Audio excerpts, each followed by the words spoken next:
ಇದೆ, ಒಂದು ನಿಯಮ ಇದೆ. ಅದಕ್ಕೆ ನಾವು ಯೂನಿವರ್ಸಲ್ ಟ್ರೂತ್ ಅಂತ ಕರಿತೀವಿ, ಸಾರ್ವತ್ರಿಕ ಸತ್ಯ. ಏನ ನಿಯಮ ಅಂದ್ರೆ ಕಾರಣ ಇಲ್ಲದೆ ಯಾವ ಕಾರ್ಯವೂ ನಡೆಯುವುದಿಲ್ಲ. ಕಾರಣ ಇಲ್ಲದೆ ಯಾವ ಕಾರ್ಯವೂ ನಡೆಯುವುದಿಲ್ಲ. ಒಂದು ಕಾರ್ಯ ಅಲ್ಲಿ ಘಟಿಸಿದ್ರೆ ಅದಕ್ಕೊಂದು ಕಾರಣ ಇರಲೇಬೇಕು. Without cause there is no effect. If there is an effect there must be a cause. ಕಾರ್ಯ ಇರದೇ ಇದ್ರ, ಕಾರಣ ಇರದೇ ಇದ್ದರೆ ಕಾರ್ಯ ನಡೆಯುವುದಿಲ್ಲ. ಇದು ಕಾರ್ಯಕಾರಣ ಮೀಮಾಂಸೆ. ಈಗೊಂದು ಗಡಿಗೆ ಇರ್ತೈತಿ. ಗಡಿಗೆ ಇದು ಒಂದು ಕಾರ್ಯ. ಈ ಗಡಿಗೆಯ ಕಾರ್ಯಕ್ಕೆ ಕಾರಣ ಯಾವುದು ಅಂದ್ರೆ ಮಣ್ಣು. ಮಣ್ಣು ಇರದೇ ಇದ್ರೆ ಗಡಿಗೆ ತಯಾರಾಗುವುದಿಲ್ಲ. ಮಣ್ಣು ಅನ್ನುವ ಕಾರ್ಯಕ್ಕೆ ಗಡಿಗೆ ಕಾರಣ. ಗಡಿಗೆ ಅನ್ನುವ ಕಾರ್ಯಕ್ಕೆ ಮಣ್ಣು ಕಾರಣ, ಗಡಿಗೆ ಕಾರ್ಯ. ಇದು ಕಾರ್ಯಕಾರಣ ಮೀಮಾಂಸೆ. ಹಾಗೆ ಈ ಮನುಷ್ಯನಲ್ಲಿನೂ ಸಹಿತ ಕೆಲವೊಮ್ಮೆ ಸುಖದ ಅನುಭವಗಳುಂಟಾಗ್ತವೆ, ಕೆಲವೊಮ್ಮೆ ದುಃಖದ ಅನುಭವಗಳುಂಟಾಗ್ತವೆ. ಈ ಕಾರ್ಯಗಳಿಗೆ ಮತ್ತು ಕಾರಣ ಏನಿರಬಹುದು? ಇದು ಮೀಮಾಂಸೆ. ನಮಗೆ ಪ್ರತಿನಿತ್ಯ ಜೀವನದಲ್ಲಿ ಎಷ್ಟೋ ಸುಖದ ಅನುಭವಗಳಾಗ್ತವೆ, ಸಂತೋಷದ ಅನುಭವಗಳಾಗ್ತವೆ, ದುಃಖದ ಅನುಭವಗಳಾಗ್ತವೆ. ಹಾಗಾದರೆ ನನ್ನಲ್ಲಿ ತೋರುವ ಈ ಸುಖಕ್ಕೂ ದುಃಖಕ್ಕೂ ಮೂಲ ಕಾರಣ ಯಾವುದಾಗಿದೆ? ಯಾವ ಕಾರಣದಿಂದ, ಯಾವುದು ಇರುವುದರಿಂದ ನನ್ನ ಮನಸ್ಸಿನಲ್ಲಿ, ನನ್ನಲ್ಲಿ ಸುಖ ದುಃಖಗಳು ತೋರ್ತಾವ? ನನ್ನಲ್ಲಿ ತೋರುವ ಸುಖ ದುಃಖಗಳ ಈ ಕಾರ್ಯಕ್ಕೆ ಕಾರಣ ಅದು ಮನಸ್ಸು. ಮನಸ್ಸು ಕಾರಣ, ಸುಖ ದುಃಖ ಇವು ಕಾರ್ಯಗಳು. ಮನಸ್ಸು ಇರದೇ ಇದ್ರೆ ಸುಖನೂ ಇಲ್ಲ, ದುಃಖನೂ ಇಲ್ಲ. ಮನಸ್ಸೈತಂತಾನೆ ಸುಖ ದುಃಖಗಳು ತೋರಾಕತ್ತವ ಜೀವನದೊಳಗೆ. ಮನಸ್ಸಿರೋದ್ರಿಂದನೇ ಜೀವನ. ಪ್ರಪಂಚ ಅಂದ್ರೆ ಏನಲ್ಲ. ಪ್ರಪಂಚ ಮತ್ತು ಪರಮಾತ್ಮ ಅಂದ್ರೆ ಬಹಳ ಸರಳವಾಗಿ ಹೇಳಬೇಕಾದ್ರೆ ಈ ಮನಸ್ಸಿನ ಅತ್ಯಂತ ವಿಸ್ತಾರ ರೂಪಕ್ಕನ ಪ್ರಪಂಚ ಅಂತ ಕರೀತಾರೆ.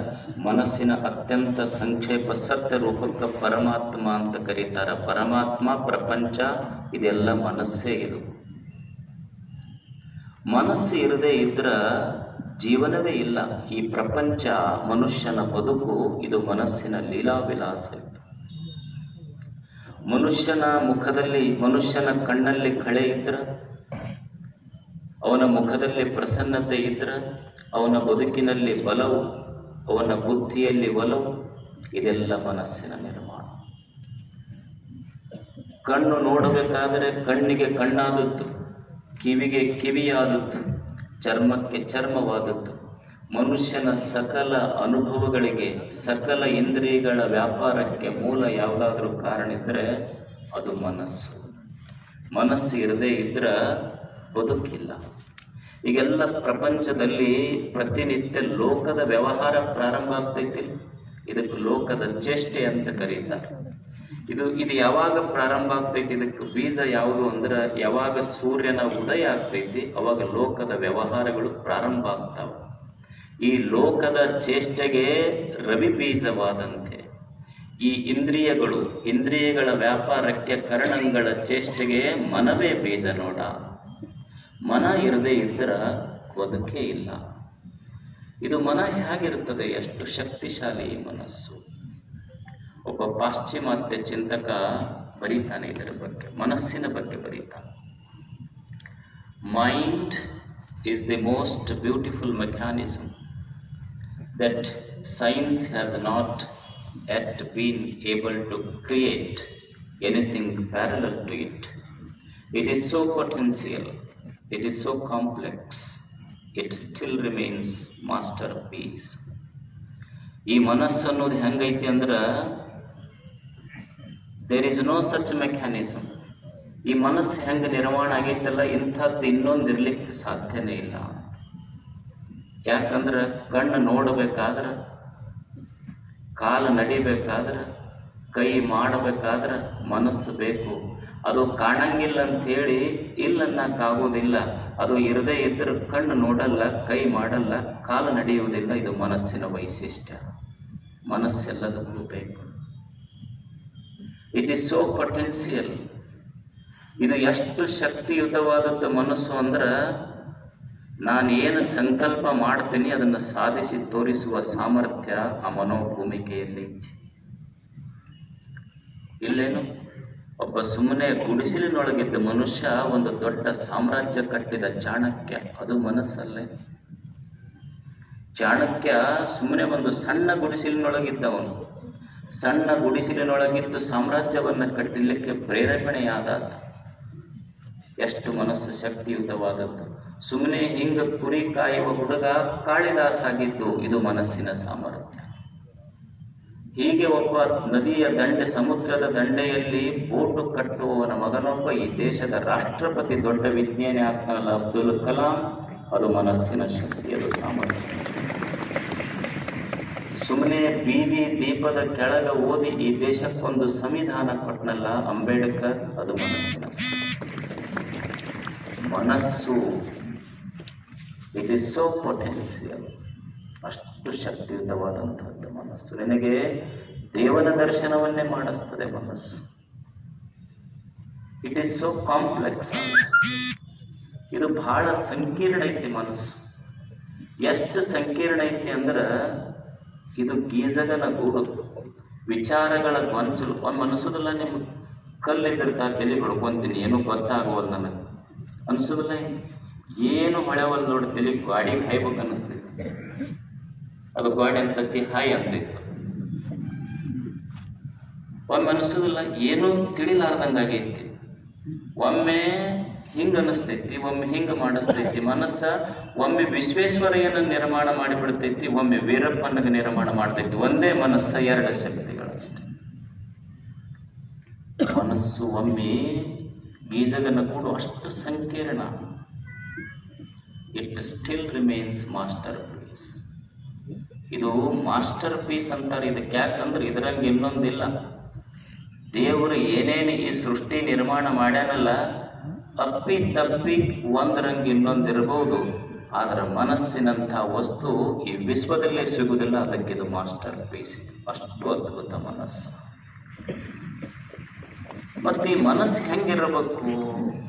ಈ ಮನಸ್ಸ ಸ್ವಚ್ಛ ಇರಬೇಕು, ತಿಳಿ ತಿಳಿಯಾಗಿರಬೇಕು.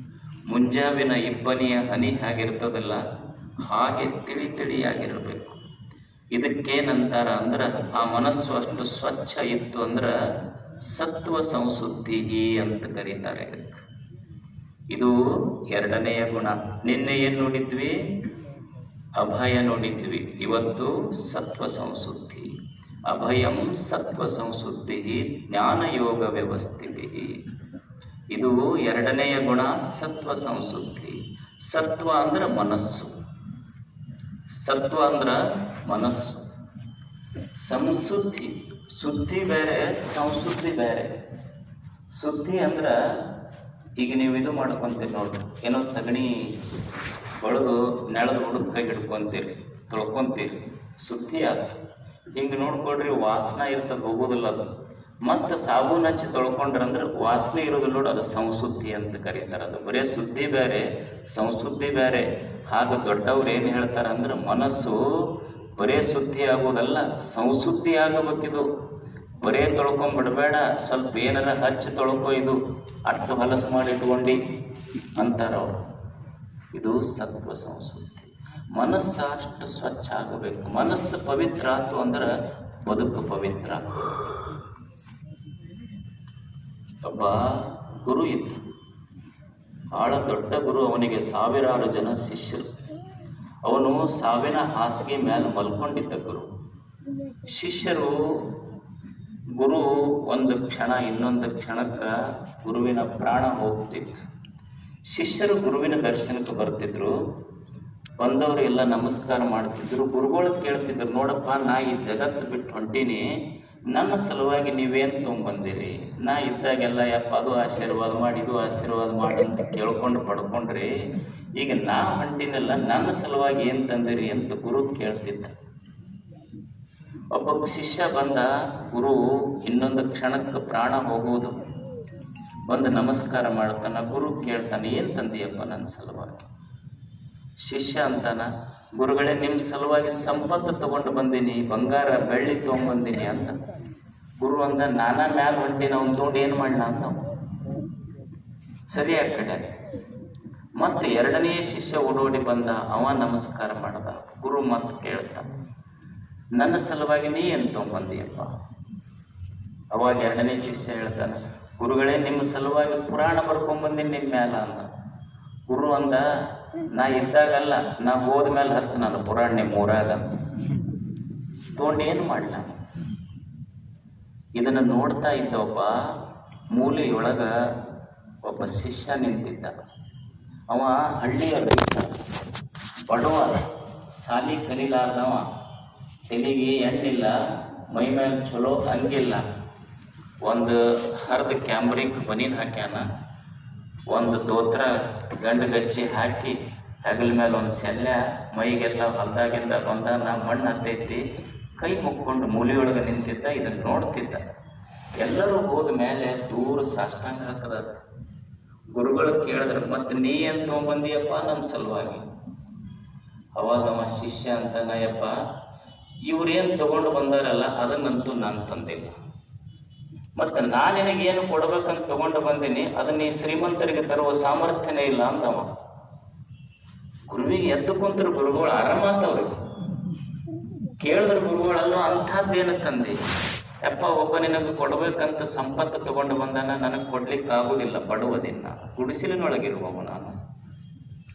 ಅವ ಒಬ್ಬವ ನಿನ್ನ ಬಗ್ಗೆ ಪುರಾಣ ಬರ್ದಾನ, ಅದನ್ನು ನನ್ನ ಕಡೆಯಿಂದ ಆಗುದಿಲ್ಲ. ಯಾಕಂದ್ರೆ ನಾನು ನಿರಕ್ಷರಿ, ಸಾಲಿ ಓದಲಾರ್ದ ಮನುಷ್ಯ, ನನಗೆ ಸಂಪತ್ತು ಕೊಡಾಕ ಬಂದಿಲ್ಲ. ಇಲ್ಲ, ನನಗೆ ಪುರಾಣ ಬರೀಬೇಕಂದ್ರೆ ನಾನು ನಿರಕ್ಷರ ಕುಕ್ಷಿ. ಗುರುವೇ ನಿಮಗೆ ಅರ್ಪಿಸ್ಬೇಕಂತ ನಾನು ಸಂಪತ್ತು ತಂದಿಲ್ಲ, ಪುರಾಣ ತಂದಿಲ್ಲ, ನಿಮಗೆ ಕೊಡಬೇಕಂತ ನನ್ನ ಸ್ವಚ್ಛ ಮನಸ್ಸ ನಿಮಗೆ ಅರ್ಪಿಸ್ಬೇಕಂತ ಬಂದೀನಿ. ಇದಕ್ಕಿಂತ ದೊಡ್ಡದೇನು? ನನ್ನೊಳಗೆ ನನ್ನದು ಅನ್ನೋದೇನಾದರೂ ನನ್ನ ಹತ್ತಿರ ಇದ್ದರೆ ಅದು ನನ್ನ ಸ್ವಚ್ಛ ಮನಸ್ಸೇ ಹೊರತು ಉಳಿದಿದ್ದೇನೂ ಇಲ್ಲ. ವೆರಿ ಕ್ಲೀನ್ ಮೈಂಡ್ ಬೇಕಲ್ಲ, ಮನಸ್ಸು ಸ್ವಚ್ಛ ಇರಬೇಕಲ್ಲ. ನಾವು ಗುಡಿಗೆ ಹೋಗ್ತಿರ್ತೀವಿ ದೇವರ ದರ್ಶನಕ್ಕೆ ಹೋಗುವಾಗ ಒಳಗೊಂದು ಮನಸ್ಸಿರ್ತೈತಿ, ಬಾಡಿ ಇರ್ತೈತಿ. ಕೈಯೊಳಗ ಅರಳಿದ ಹೂವು ಹಿಡ್ಕೊಂಡು ಹೋಗ್ತಿರ್ತೀವಿ. ದೇವರಂತಾನ, ನೋಡು ನಿನ್ನ ಕೈಯೊಳಗ ಅರಳಿದ ಹೂವಲ್ಲ, ನಿನ್ನ ಕೈಯಾಗಿರುವ ಹೂವು ಬಾಡಿರುವಲ್ಲ, ಯಾಕಂದ್ರೆ ಒಳಗಿರುವ ಮನಸ್ಸು ಅರಳಿರ್ಬೇಕು, ಅದು ಬೇಕಾಗೈತಿ. ನನಗೆ ಹೂವು ಬಾಡಿ ಐತಿಲ್ಲ, ಪ್ರಶ್ನೆ ಇಲ್ಲ. ನಿನ್ನೊಳಗಿರುವ ಮನಸ್ಸು ಅರಳಿರಬೇಕು. ಇದು ಸತ್ವ ಸಂಸ್ಕೃತಿ. ಮಗು ನೋಡ್ರಿ, ತಾಯಿಯ ಗರ್ಭದಿಂದ ಆಗತಾನೆ ಬಂದಾಗ ಆ ಮಗು ಎಷ್ಟು ಸ್ವಚ್ಛ, ಮಗುವಿನ ಮನಸ್ಸು ಎಷ್ಟು ಸ್ವಚ್ಛ, ಎಷ್ಟು ಸುಂದರ. ಅಲ್ಲಿ ಮಗು ಪಾಪಿ ಅಂತನೂ ಇಲ್ಲ, ಪುಣ್ಯಾತ್ಮ ಅಂತನೂ ಇಲ್ಲ, ಧಾರ್ಮಿಕ ಅಂತನೂ ಇಲ್ಲ, ಅಧಾರ್ಮಿಕ ಅಂತನೂ ಇಲ್ಲ, ಆಸ್ತಿಕ ಅಂತನೂ ಇಲ್ಲ, ನಾಸ್ತಿಕ ಅಂತನೂ ಇಲ್ಲ. ಆ ಮಗುವಿನ ಕಣ್ಣಲ್ಲಿ ಕಾಮ ಇಲ್ಲ, ಮೈಯಲ್ಲಿ ಕ್ರೋಧ ಇಲ್ಲ, ಮನಸ್ಸಿನಲ್ಲಿ ದ್ವೇಷಾಶ್ರಯಗಳಿಲ್ಲ. ಎಷ್ಟು ಸ್ವಚ್ಛ ಮಗುವಿನ ಮನಸ್ಸು. ಮಗುವಿನ ಮನಸ್ಸು ಒಂದು ಸ್ವಚ್ಛ ಪಾಟಿ ಇದ್ದಂಗಿತ್ತು. ಪಾಟಿ ಸ್ಲೇಟ್ ಅಂತಿರಲ್ಲ, ಸ್ವಚ್ಛ ಪಾಟಿ. ದೇವರು ನಮಗೆಲ್ಲ ಈ ಭೂಮಿಗೆ ಕಳಿಸುವಾಗ ಎಲ್ಲರಿಗೆ ಒಂದೊಂದು ಸ್ವಚ್ಛ ಪಾಟಿ ಕೊಟ್ಟಿದ್ದವ. ಚಲೋ ಬರ್ಕೊಳ್ರು, ಇದನ್ನೊಂದು ಚಲೋದೇನ್ರ ಬರ್ಕೊಳ್ರಿ ಅಂತ ಎಲ್ಲರಿಗೆ ಒಂದು ಪಾಟಿ ಕೊಟ್ಟಿದ್ದ. ಒಂದು ಮೊದಲ ಮಗ ಅ ಅಂತ ಬರೀತು, ಆಮೇಲೆ ಆ ಅಂತ ಬರೀತು, ಆಮೇಲೆ ತಾಯಿ ಅಂತ ಬರೀತು, ಆಮೇಲೆ ತಂದೆ ಅಂತ ಬರೀತು, ಆ ಬಳಿಕ ಎಲ್ಲನೂ ನಂದೆ ಅಂತ ಬರ್ಕೊಂತದ್ದು ಕೊನೆಗೆ. ಆಮೇಲೆ ಜಾತಿ ಬರೀತು, ದೇಶ ಬರೀತು, ಧರ್ಮ ಬರೀತು, ನಾ ಬೇರೆ ನೀ ಬೇರೆ. ಎಷ್ಟು ಗೀಚ್ ಹಾಕ್ತು ಅಂದ್ರೆ, ಎಷ್ಟು ಜನ ಬುದ್ಧ ಬಸವಣ್ಣ ಬಂದ್ರು ಆ ಗೀಚ್ ಅಳಗ್ಸಕ್ಕಾಗುವದ್ದು, ಅಷ್ಟು ಗೀಚ್ ಹಾಕೊಂಡು ಕುಂತೀವಿ ನಮ್ಮ ಪಾಟಿ ಮೇಲೆ. ನಾವು ನಿಮಗೆ ತಿಳಿದಂಗೆ ನೀವು ಗೀಚ್ ಹಾಕಿದ್ರಿ, ನನಗೆ ತಿಳಿದಂಗೆ ನಾ ಗೀಚ್ ಹಾಕಿದೆ. ಒಂದೊಂದೊಂದು ಪಾಟಿ ಮೇಲೆ ಗೀಚ್ ಹಾಕಿ ಹೋದ್ರು ಏನು ಬರ್ದಾರಂತ ಯಾರಿಗೆ ಅರ್ಥ ಹಾಕಬಹುದು. ಅಷ್ಟು ನಮ್ಮ ಮನಸ್ಸಿನ ಪಾಟಿ ಕೆಟ್ಟು ಹೋಗೈತೆ. ಇಲ್ಲೇ ಹಿಂದ ಈ ಮನಸ್ಸಿನ ಪಾಟಿ ಮೇಲೆ ಗೀಚ್ ಹಾಕೊಂಡು ಬಿಟ್ರೆ ಅವ ಚಲೋ ಕಾವ್ಯ ಬರ್ಬರೋ ಅಂತ ದೇವರು ಕೊಟ್ಟಿದ್ದ, ಗೀಚ್ ಹಾಕೊಂಡು ಕುಂತೀವಿ ನಾವೆಲ್ಲ. ಹಿಂದ ಜಮದಗ್ನಿ ಋಷಿ ಇದ್ದ, ರೇಣುಕಾದೇವಿ ಕೇಳಿರಲ್ಲ ನೀವೆಲ್ಲ ಚರಿತ್ರೆ, ದೊಡ್ಡ ರಾಜನ ಮಗಳಾಕಿ. ಋಷಿ ಬಯಸಿದ್ರ ದೊಡ್ಡ ಮಹಾರಾಜನ ಕೂಡ ಮದುವೆ ಆಗ್ಬಹುದಾಗಿತ್ತು. ಆದ್ರೆ ಋಷಿಗೆ ಬೇಡಿ ಬಯಸಿ ಬಂದು ಸುಮ್ಮನ ಹಿಂಗ ನದಿ ದಂಡಿಗೆ ಯಾರೋ ಇಬ್ರು ದೇವ ಕನ್ಯೆಯರು ಗಂಡ ಹೆಂಡತಿ ನೀರಾಟ ಆಡೋದು ನೋಡಿದ್ಲು. ನೋಡಿ ನಂದು ಜೀವನ ಹಿಂಗಿದ್ರು ಚಲೋ ಇತ್ತಲ್ಲ ಅಂತ ಯಾವಾಗ ಒಂದು ಸಣ್ಣ ಗೀಜು ಬಿದ್ದಿದ್ದಕ್ಕ ಉಸುಕಿನ ಕೂಡ ಕರೆಗೆ ಹೋತು, ಹಾವಿನ ಸಿಂಬಿ ಹರಿದ ಹೋತು. ಬರೇ ಒಂದು ಸಣ್ಣ ಗೀಚದು, ನಮ್ಮ ಟೈಪ್ ಏನು ಗೀಚಲ್ಲ, ಸಣ್ಣ ಗೀಚು ಬಿದ್ದಿತ್ತು. ರಾವಣ ಬಹಳ ದೊಡ್ಡ ತಪಸ್ವಿ, ಅವನ ಹತ್ರ ಎಷ್ಟು ತಪಸ್ಸಿತ್ತು ಅಂದ್ರೆ ಈ ಭೂಮಿಯಿಂದ ಆಕಾಶಕ್ಕೆ ಏಣಿಗಳನ್ನು ನಿರ್ಮಿಸುವ ಸಾಮರ್ಥ್ಯ ಅವನ ತಪಸ್ಸಿನಿಂದಿತ್ತು. ಆದ್ರೆ ಏನು ಮಾಡೋದು, ಒಂದು ಮೋಹದ ಗೀಚ ಅವನ ಪಾಟಿ ಮೇಲೆ ಬಿದ್ದಿದ್ದಕ್ಕ ಎಲ್ಲವನ್ನ ಸರ್ವನಾಶ ಮಾಡಿಕೊಂಡ. ಏಕಲವ್ಯ ಇರಲಿಲ್ಲ, ಎಂಥ ಏಕಲವ್ಯ, ಎಷ್ಟು ಶಕ್ತಿ ಇತ್ತು. ಅವ ಹಿಂಗ ನಾಯಿಗಳಿಗೆ ಎಲ್ಲೋ ಬಾಣ ಬಿಟ್ಟಿದ್ದ, ಶಬ್ದವೇದಿ ಬಾಣ, ಕಾಣುವುದೇ ಇಲ್ಲ, ಸುಮ್ಮನೆ ಶಬ್ದದ ಮೇಲೆ ಬಾಣ ಬಿಡುದು. ದ್ರೋಣರಿಗೆ ಗೊತ್ತಾಯ್ತು, ಇವ ಮುಂದ ನನ್ನ ಶಿಷ್ಯ ಅರ್ಜುನನಕ್ಕಿಂತ ಮ್ಯಾಲ ಹೋಗ್ತಾನ ಅಂತ ಅನ್ನಿಸ್ತು. ಅವನಷ್ಟಿವ ಬೆಳೆಯಬಾರದು ಅಂತ ದ್ರೋಣರಿಗೆ ಅನಿಸಿ, ದೊಡ್ಡ ದ್ರೋಣರ ತಪಸ್ವಿಗಳವರು. ಆದರೂ ಏನು ಮಾಡೋದು, ಗುರುವಿನ ಪಾಟಿ ಮೇಲೂ ಗೀಚು ಬಿದ್ದಿತ್ತು. ಒಂದು ಏಕಲವ್ಯನಿಗೆ ಗುರುದಕ್ಷಿಣ ಕೇಳ್ತಾರೆ. ಗುರುದಕ್ಷಿಣ ಕೊಟ್ಟ ಏಕಲವ್ಯ ಅಂತಾನು, ಗುರುಗಳೇ ನೀವೆಂಥ ಕರುಣಾಮಯಿಗಳು, ಒಳ್ಳೆ ಕೊಟ್ಟ ಮೇಲನು ನೀವೆಂಥ ಕರುಣಾಮಯಿಗಳು ಗುರುಗಳೇ, ನೀವು ನನಗೆ ಪ್ರಾಣ ಕೇಳಿಲ್ಲಲ್ಲ, ನಿಮಗೆ ಪ್ರಾಣ ಬೇಕಾದ್ರೂ ಕೊಡ್ತಿದ್ದೆ, ಬಳ್ಳಷ್ಟ ಕೇಳಿದ್ರಲ್ಲ ಅಂತಂತಾನ ಏಕಲವ್ಯ. ದ್ರೋಣಾಚಾರ್ಯನಂತ ಗುರುಗಳು ಬರಬಹುದಾದ್ರೆ ಏಕಲವ್ಯನಂತ ಶಿಷ್ಯರ ಭೂಮಿ ಮೇಲೆ ಸಿಗುವುದಿಲ್ಲ. ದೊಡ್ಡ ಗುರು ಆದರೂ ಗೀಚು ಬಿದ್ದಿದ್ದೇನು ಮಾಡೋಕ್ಕಾಗತ್ತೆ ಪಾಟಿ ಮೇಲೆ. ಹೌದು, ಶ್ರೀರಾಮ ಎಲ್ಲ ಆಗಿತ್ತು, ಯಾರೋ ಒಬ್ರು ಏನೋ ಒಂದು ಶಬ್ದ ಅಂದ್ರು, ಹಿಂಗ ಸ್ವಲ್ಪ ಸಂಶಯದ ಗಾಳಿ ಗೀಚು ಬಿತ್ತು, ರಾಮಾಯಣ ಅಂತ. ಹೌದಲ್ಲ, ಎದಕ್ಕ ಏನೂ ಇಲ್ಲ, ಸುಮ್ಮನೆ ಪಾಟಿ ಮೇಲೆ ಗೀಚು ಬಿದ್ದೈತೆ ಅಷ್ಟ. ಪಾಟಿ ಮೇಲೆ ಗೀಚು ಬಿದ್ದಿದ್ದಕ್ಕೆ ರಾಮಾಯಣ ಆಗ್ತೈತಿ, ಆಗ್ತವ ಇಲ್ಲ. ಈಗ ನಿಮ್ಮ ಸಂಸಾರದೊಳಗ ಗೀಚು ಬಿದ್ದಾವ, ಎಷ್ಟು ಮಂದಿ ಗಂಡ ಹೆಂಡತಿ ಜಗಳ ಆಡ್ತಾರ, ಯಾಕ ಒಂದು ಸಂಶಯದ ಗೀಚು ಬಿದ್ದಿರ್ತೈತಿ ಪಾಟಿ ಮೇಲೆ. ಗಂಡನ ಕಂಡ್ರೆ ಹೆಂಡತಿಗೆ ಸಂಶಯ, ಹೆಂಡತಿಗೆ ಕಂಡ್ರೆ ಗಂಡಗೆ ಸಂಶಯ. ಎಷ್ಟು ಜನ, ಭಾಳ ಜನ ಯುವಕರನ್ನು ನೋಡಿ ನಾನು, ಈ ಎಂಗೇಜ್ಮೆಂಟ್ ಆಗಿ ಇನ್ನೂ ಮದುವೆ ಆಗಿರೋದಿಲ್ಲ, ಅವರಿಬ್ಬರಿಗೆ ಒಂದೊಂದು ಮೊಬೈಲ್ ಕೊಡಿಸಿರ್ತಾರೆ. ಅವರು ಮೊಬೈಲ್ನಾಗ ಮಾತಾಡ್ಕೊಂತನ ಅರ್ಧ ಕ್ಯಾನ್ಸಲ್ ಆಗ್ಯಾವ. ಸುಮ್ಮನೆ ಯಾಕ, ಸಂಶಯದೊಂದು ಗೀಚು ಬಿದ್ದಿರ್ತೈತೆ ಅವ್ರವ್ರ ಪಾಟಿ ಮೇಲೆ ಅಷ್ಟೆ. ಹಿಂಗೆ ಸಂಶಯದ ಗೀಚು ಬಿದ್ದು ಈಗ ಡಿವೋರ್ಸ್ ಅಂತ ಆಗ್ತಾವ. ಬಡವರಪ್ಪ ಏನೂ ಇಲ್ಲ, ಅವ್ರ ಮನ್ಯಾಗ ಆಗಲಿ ಬಿಡು ಅಂದ್ರೆ ಪ್ರಶ್ನೆ ಇಲ್ಲ. ಆದ್ರೆ ಶ್ರೀಮಂತರ ಮನ್ಯಾಗ ಯಾಕೆ ಆಗಬೇಕು, ಎಲ್ಲ ಇರ್ತೈತೆಲ್ಲ. ಬಡವ್ರ ಮನ್ಯಾಗ ಉಣ್ಣಾಕಿಲ್ಲ, ತಿನ್ನಾಕಿಲ್ಲ, ಕೊರತೆ ಐತಿಪ್ಪ, ಅವ್ರ ಪಾಟಿ ಮೇಲೆ ಗೀಚು ಬಿದ್ದಾವ ಅಂದ್ರೆ ಸರಿ. ಶ್ರೀಮಂತರ ಮನ್ಯಾಗ ಎಲ್ಲ ಇರ್ತೈತಿಲ್ಲ, ಅವ್ರ ಪಾಟಿ ಮೇಲೆ ಯಾಕೆ ಗೀಚು ಬಿಡ್ಬೇಕು? ಯಾಕ, ಸಂಶಯದ ಗೀಚು ಬಿದ್ದಿತ್ತು, ಇಬ್ರು ದೂರ ಸರಿದಿದ್ರು ಅಷ್ಟೇ, ಏನೂ ಕೊರತಿಲ್ಲ. ಆದ್ರೆ ಮನಸ್ಸಿನ ಪಾಟಿ ಮೇಲೊಂದು ಸಂಶಯಾತ್ಮ ವಿನಶ್ಯತೆ. ಹಿಂಗೊಂದು ಸಂಶಯ ಸಂಸಾರದೊಳಗೆ ಬಂತು ಅಂದ್ರೆ, ಸಂಶಯ ಅನ್ನುವ ಗೀಚು ಪಾಟಿ ಮೇಲೆ ಬಿತ್ತು ಅಂದ್ರೆ ಸಂಸಾರಕ್ಕೆ ಕೆಟ್ಟ ಹೋಗುತ್ತೆ. ಇಬ್ಬರು ಗಂಡ ಹೆಂಡತಿ ಇದ್ರು. ಹೆಂಡತಿಗೆ ಗಂಡನ ಮೇಲೆ ಒಟ್ಟು ಸಂಶಯ ಭಾಳ. ಅವ ಎಲ್ಲರೇ ಆಫೀಸಿಗೆ ಹೊಂಟಾನಂತಂದ್ರೂ ಸಹಿತ, ಅವ ಹೋದ 4-5 ಗಂಟೆ ಆಯ್ತು ಅಂದ್ರೆ ಕಾರ್ನಾಗ ಹೋಗ್ತಿದ್ರು, ಫೋನ್ ಮಾಡಿ ಎಲ್ಲಿದ್ರಿ ಅಂತ ಕೇಳಕ್ಕೆ, ಇಲ್ಲ ಆಫೀಸ್ಗೆ ಹೊಂಟೀನಿ. ಮತ್ತು ನೀವು ಕಾರ್ ಗಡೆಗೆ ಅದ್ರೆ ನನಗೇನು ಗ್ಯಾರಂಟಿ, ನಿಮ್ಮ ಮೊಬೈಲ್ನಾಗ ನಿಮ್ಮದು ಹಾರ್ ನೋಡಿ ತೋರಿಸ್ರಿ ಕಾರ್ನಾಗಿಂದ. ಇದು ಸಂಶಯ ಪ್ರಾಣಿ. ಒಂದು ದಿವಸ 10 ದಿವಸ ಊರಿಗೆ ಹೋಗೋದು ಬಂತೆ. ಊರಿಗೆ ಹೋದು, ನಾನು 18ನೇ ತಾರೀಕಿಗೆ ಬರ್ತೀನಿ ಅಂತ ಹೇಳಿ ಹೋದ್ರು. ಒಂದು 9-10ನೇ ತಾರೀಕಿಗೆ ಹೋದ್ಲು. ಊರಿಗೆ ಹೋದ ತಕ್ಷಣ ಫೋನ್ ಮಾಡಿದ್ರು, ಎಲ್ಲೆಲ್ಲಿರಿ, ಮನ್ಯಾಗ ಏನು ಮಾಡಾಕತ್ತೀರಿ, ಅಡುಗೆ ಮಾಡಾಕತ್ತೀರಿ, ಏನು ಮಾಡಾಕತ್ತೀರಿ, ಅನ್ನ ಮಾಡಾಕತ್ತೀರಿ, ನೀವು ಅನ್ನ ಮಾಡಕತ್ತಿದ್ದು ಗೊತ್ತಾಗ್ಬೇಕಲ್ಲ, ನಂಗೆ ಕುಕ್ಕರ್ ಸೀಟಿ ಹೊಡೆದು ತೋರಿಸ್ರಿ, ನನಗೆ ಅವು ಮೊಬೈಲ್ನಾಗ ತೋರಿಸ್ಬೇಕು. ಹಿಂಗಿದ ದಿವಸ ಮಧ್ಯಾಹ್ನ ಸಾಯಂಕಾಲ ಮತ್ತೆ ಫೋನ್ ಮಾಡಕ್ಕೆ ಏನು ಮಾಡಕತ್ತೀರಿ, ಅನ್ನ ಮಾಡಕತ್ತೀರಿ, ಮತ್ತು ಅನ್ನ ಮಾಡಕತ್ತ ಕುಕ್ಕರ್ ಸೀಟಿ ಹೊಡೆದು ತೋರಿಸ್ರಿ, ಅವ ಸೀಟಿ ಹೊಡೆದು ತೋರಿಸ್ಬೇಕು. ಅದು ಏನಾಯಿತು ಅಂದ್ರೆ ಆಕೆ ಏನು 18ನೇ ತಾರೀಕಿಗೆ ಬರ್ತೀನಿ ಅಂತ ಹೇಳಿದ್ದಲ್ಲ, 17ಕ್ಕೆ ಬಂದ್ಬಿಟ್ಟು ಮನೆಗೆ ಬರ್ತಾಳ, ಗಂಡಿಲ್ಲ ಮನ್ಯಾಗ.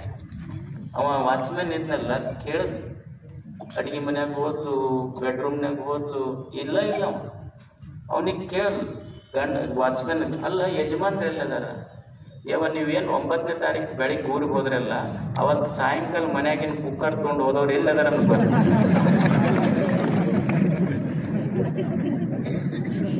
ಇವ ಯಾರ ಮನ್ಯಾಗ ಕುಕ್ಕರ್ ಸೀಟಿ ಹೊಡ್ಸಕತ್ತಿದ್ ಗೊತ್ತ, ಕುಕ್ಕರ್ ತೊಗೊಂಡು ಹೋಗಿದ್ದೀವಿ.